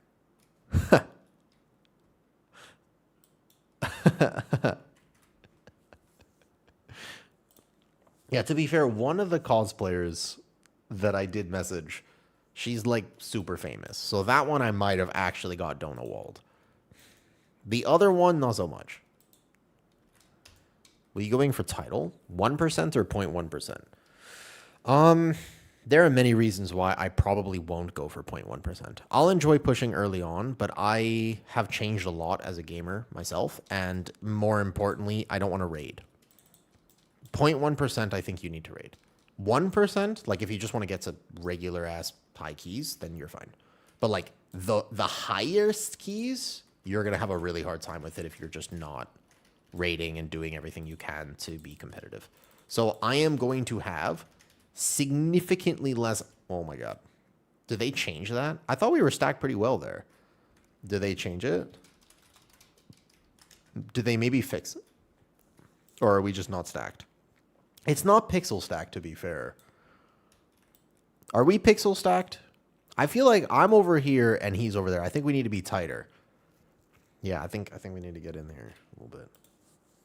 Let's try to pixel stack. I don't think we're stacked. But it's not just that. Even if I really wanted 0.1% and I didn't want to raid, I bet you I could still get it. I'm actually quite confident that I could still, as long as I network and I reach out to people and I play the whole season and I work hard and do all this stuff, I know I could, but I don't think I want to. I have really enjoyed the fact that recently I have been able to take some time off of World of Warcraft. I think that that's super awesome. All right, let's try it. That's not pixel stacked. That's not pixel stacked. We were definitely not pixel stacked there. But I also wonder if it's fixed. I don't think that was pixel stacked either, to be fair. I saw a little bit here, though. The mount? Absolutely. Oh, the hunter has to go. Okay, no problem. Huh? No problem. Hold up.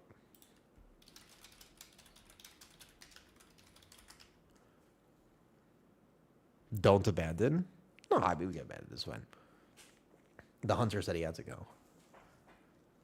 That's fun too. Not much to do for me. Just watch a few streams, play other games. I've been going outside thinking I should probably make some IRL friends, getting declined by the IRL friends, and then realizing, oops. Oh, Ken, look at the last video I made on YouTube. I think I remember.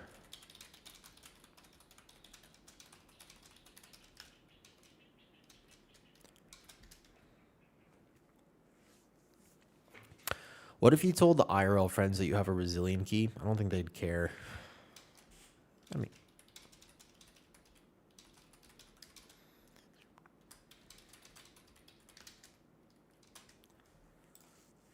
all right. We lost the hunter. Oh, we lost Obly too.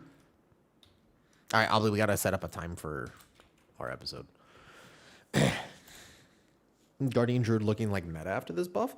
It's not going to be meta for a few reasons, for what it's worth. It's not going to be meta. It's just going to be good. It was already going to be good, to be fair, though.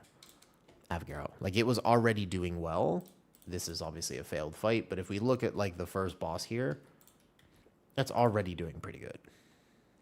I worry about the potential of a nerf soon. Getting declines in group for games due to lack of Raider IO. Getting declines in real life for groups due to best life IO. I know. The best pug tank? Prop Pally, probably. 25. I feel like once you get out of college in mid-20s and 30s, there's just a shift. You're studying for your CPA and your job takes up most of your available time. I think I'm just older, honestly. Druid Tank S? It's not Druid Tank. Druid Tank is not the S tier thing. I think Deathbringer DK is, but I overall think that Druid will be in a fine spot. Now, we have to answer the real life questions, which is, I told myself I would go to the gym. It is 4:11 p.m. for me right now. And I have to make that choice about whether I should go to the gym. I also decided that I would start uploading twice a day on Instagram. What's up, Phil? Nice.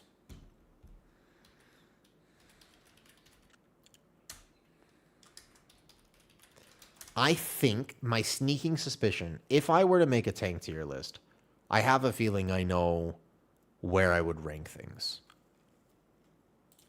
The potential is, because Blood DK and Prop Pally might actually be meta, those are looking very strong right now. We are in a unique position where the 4 tanks that actually have a group buff could be played in comps that want them. I think that's really good. I genuinely think that that's actually awesome. That's exactly what you want. But if I had to rank it, there are going to be 4. A live tank tier list. I want to do it in like a week. I need to do a little bit more PTR testing. I'm not sold about doing a tier list right now. I want to do an actual tier list in about a week. I want to wait like one more tuning pass, give or take. But I can tell you, give or take. I'm not going to do like a whole day of tier listing right now. I do have an idea. I wanted to do this. We should. I think this is hilarious content, and I actually want to make a whole day out of it. I was too tired today to do it. But it would be very fucking funny if I could figure out how to log in. Do it after 3. No, I'm going to do both. You both. Number. That's right. Here, let me pass lead back to Illuminos, first of all. And who is Totem Seller again? Petco's on. Is Prot Warrior going to be rock bottom? No, I think Prot Warrior is actually going to be pretty decent right now. I think that the two bottom tanks, in my opinion, are actually going to be Brewmaster and VDH. I think those are the two at the bottom right now. But with the caveat that if they are wanted for their group buff, they'll do well. Healer is Holy Paladin and Resto Shaman. With a few other alternatives. Healer is less balanced. Thank God you're here, buddy, because it's starting to get real cold, you know. It's actually starting to get real cold in this room. Lucky for me, you are warm-blooded. Unlike my lizards. Unlike my lizards, you're so warm. Oh, yeah, you just showered, too. I love freshly showered cat.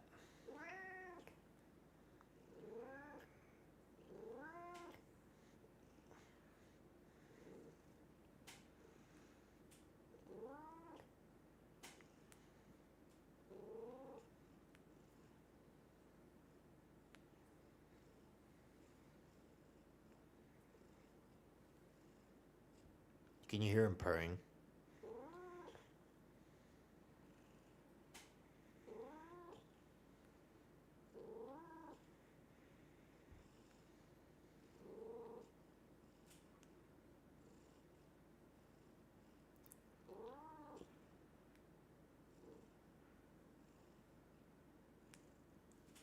Hi, buddy. Okay.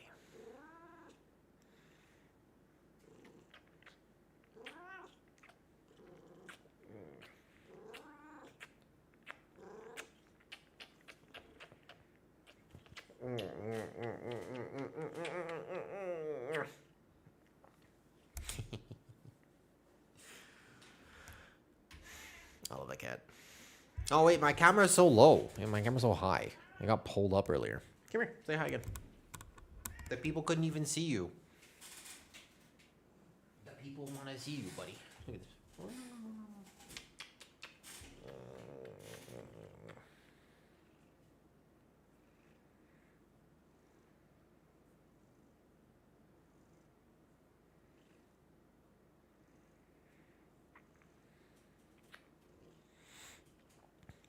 You want to go to the gym with me? Health first. I don't know when I'll be streaming. I might stream again tomorrow and then take another week off or something. We'll see. Well, when the season starts, I'm going to game hard, and I know that. For now, not sure. You want to come to the gym with me? You want to do a tier list? I want to give really proper information regarding your 8%, straight up 8% aura buff.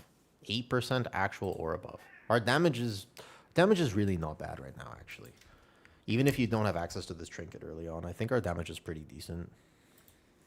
Here. If you want a very free way to support stream, that link right there makes me $3. It's a new sponsor this month. I have been sponsored by them before, but it is a very easy way to support a streamer. If you have never used Opera GX, it's a pretty cool browser. I actually have used it ever since they first sponsored me. I never stopped using it, even when they stopped sponsoring me, because it was actually a good browser.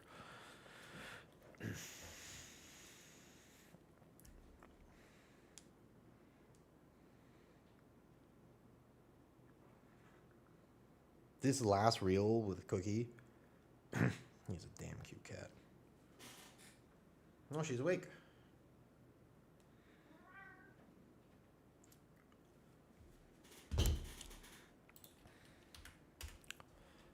If I go to the gym, I can't multi-stream it. I am either going to... So, we got two options. I'm going to go to the gym, take care of my health. Health first. I got all my steps in today. I'm actually feeling kind of decent right now. And the reason I'm feeling pretty decent is specifically because I've taken care of myself. And I will continue to do so. 100%. Make a tier list at the gym. Holy shit. Hi, kitty. I was about to come say hi. Cookie, no. Cookie, get off the desk. No. Get off the desk. No. Hey, Cookie. Don't do it, buddy. Don't do it, buddy. Buddy. Buddy, no. No. Not the desk. Not the desk. Come here. Off the desk. You're going to break something. You're going to break something, buddy. Come here. Oh, yeah. There is the one. The question is, are you a cat person or a dog person? I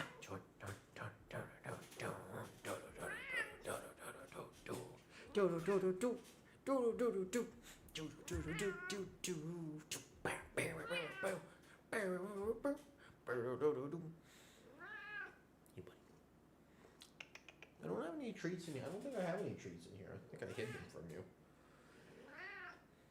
I think I hid them from you, buddy.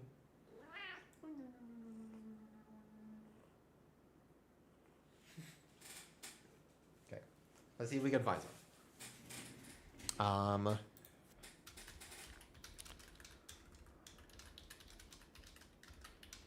Can't play.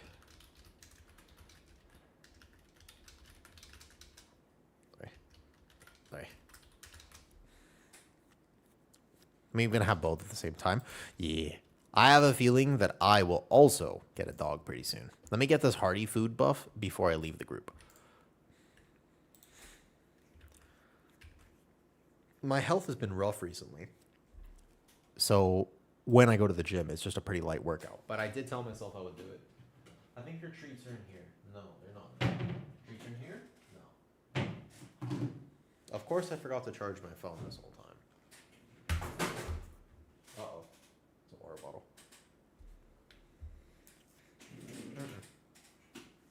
We can just end the stream. It's okay. I'll go to the gym myself. We'll continue talking about the meta stuff tomorrow. Reminder, there are so many factors that go into meta, and you should know what they are. When is the next raid tuning, Wiz? That's the real question.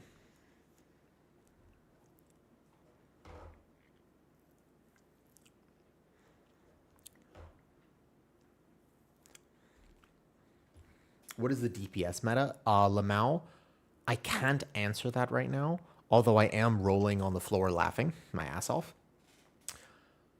But I can't answer that question because I have not played enough PTR. I don't want to lie to you. I would rather just be straight up and be like, I don't know. That would be a better way for me to answer that question, to be honest. I don't like being like the type of person who will clickbait people without actually having any information. Yeah, I haven't played enough PTR recently, so I don't know. I am uncertain. I would have to play more PTR over the next week or two to really identify that. Sometimes you see things and you're like, Marksman's doing super well, but in that last key, he's learning. So you can't use one sample size. Like if I took this last key, I'd be like, Frosty K is the most giga DPS. But it's because we had Obly. Obly is a giga DPS. There's a big difference. So it depends.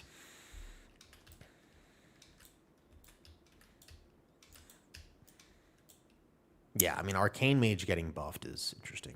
It's the housing meta. Watch the podcast tonight, Cheeky.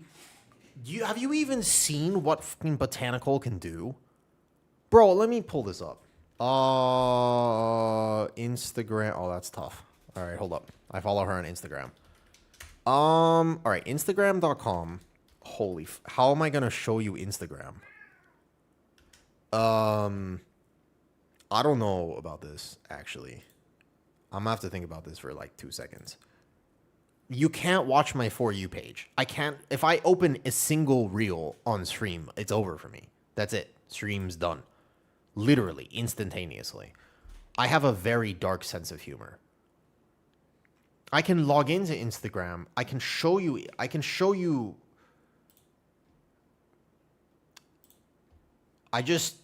Okay, wait, immediately go off homepage. No. I'm going to go off the homepage. It should be fine. Yeah. And then look at my previously searched titles. And oh my god, see that's the one. It's already GG's for me. It's fucking done. All right, hold up. And then yeah, it's done. It's over. Thank God I was not sharing my screen just now. Okay, so as long as I don't click the wrong button, this will all be fine. No, I refuse for this to go poorly. I command that this will go well. I'm manifesting this to be successful. Let me show you something. You want to see competitive housing in WoW? I'm serious. I'm going to show you competitive housing in WoW. What is this window capture here? No, that's the wrong one. This window capture up here. This is the right one.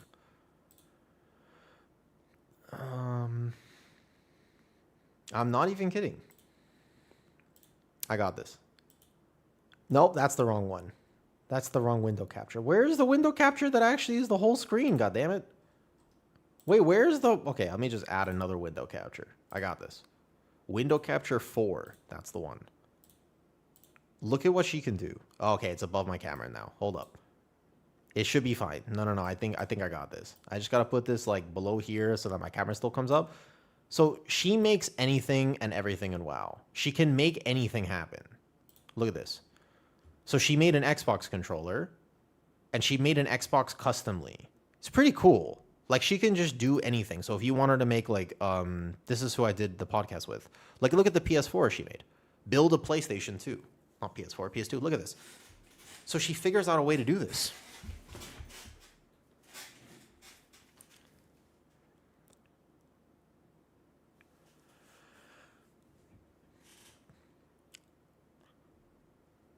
I can't even make a roof. My brain doesn't work like this.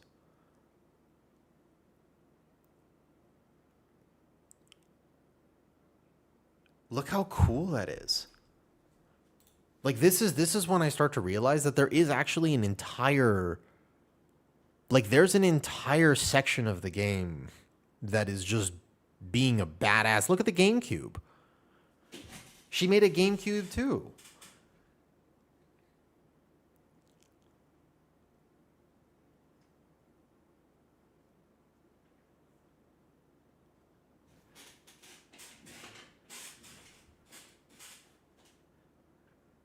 This is who's on the podcast tonight. It's her and Gifo.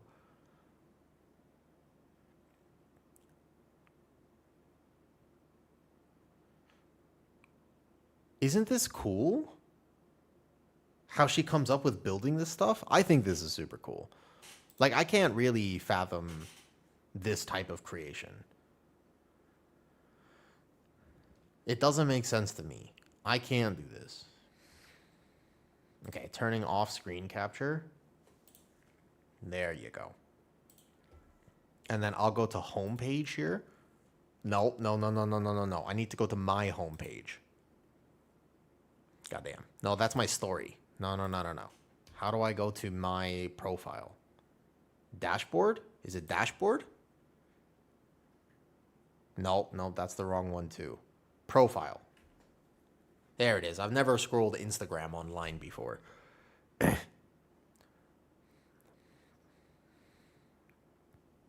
There it is. Okay.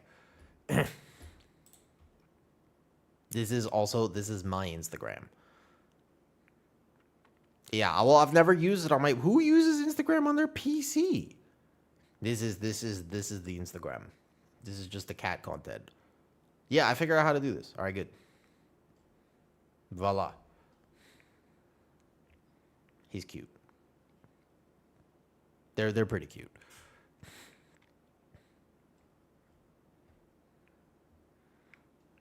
Kitty really hated this one. Kitty absolutely did not like the fact that this one was posted. Because it looks like she's trying to ask me, but everybody who knows the stream knows that she was actually pissed because she was close to me. And she only tolerates mom. She doesn't tolerate me whatsoever. So because she was close to me, she was screaming. Yeah, because basically people were like, oh, like, dad, help. But it's like, no. It's the opposite. It's because that's why I'm fearing for my life. That is specifically what was happening in this reel here. Is that she was really upset because she was in my vicinity. Mm-hmm.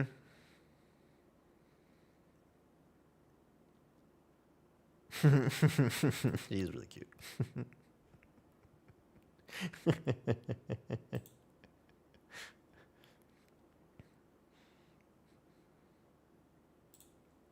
That was a really cute cat. So I miss my beard. You think I should get my beard back? I was debating on this. Anyways, I'm not going to procrastinate it. I'm going to go back to the gym. I told myself I'll take care of myself. I'm going to hold myself to that.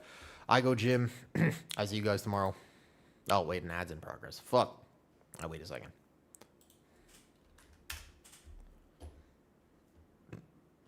Wait.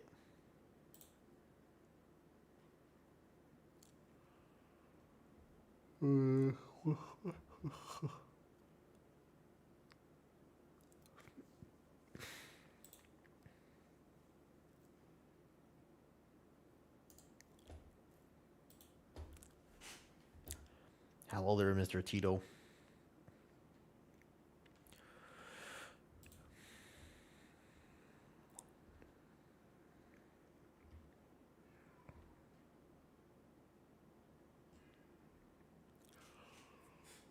Ooh.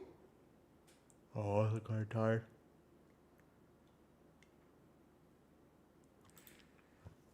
Who's the first person?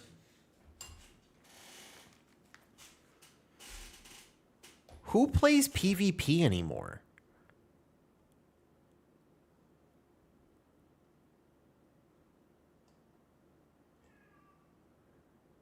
How do I import your live UI to PTR? There's a folder. There's like a whole way to do it. Oh, I love the music right now. I didn't realize the music was so good today.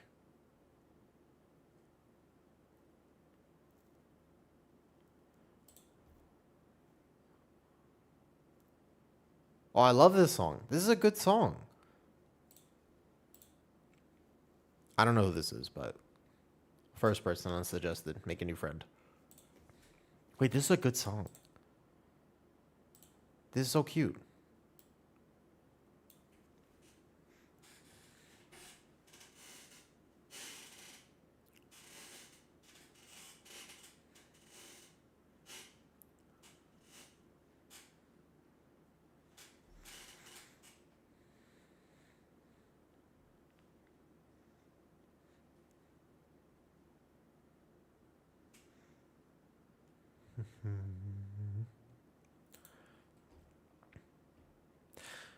Do guys play Holy Priest?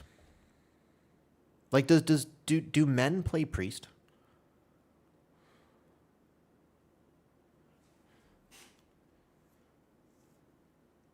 Jack?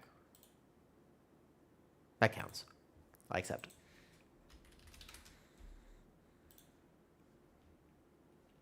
We do? There you go. I only ask because the first person in my suggested, I don't know, I went to say hello. And the first question that was asked is, only girls play Holy Priest. And I was like, I think that's kind of true, but actually not entirely true, of course. Most specs have cross-gender. Yeah, it's basically just the instrumental soundtrack, but I really like it. Anyways, let's go say hi to Bina Weena and find out if more people play Holy Priest or not. She's not playing Holy Priest right now. Holy Priest? Fair enough, Apollo. Not my comment. Yeah, it's not my comment. It's her. Ask her. I'll be back tomorrow. Bye.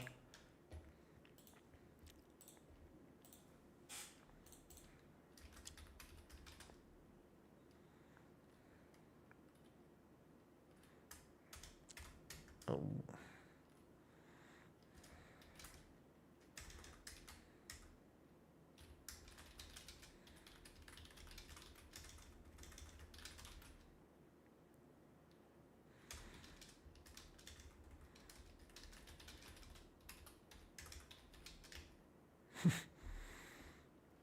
This looks like very competitive PvP.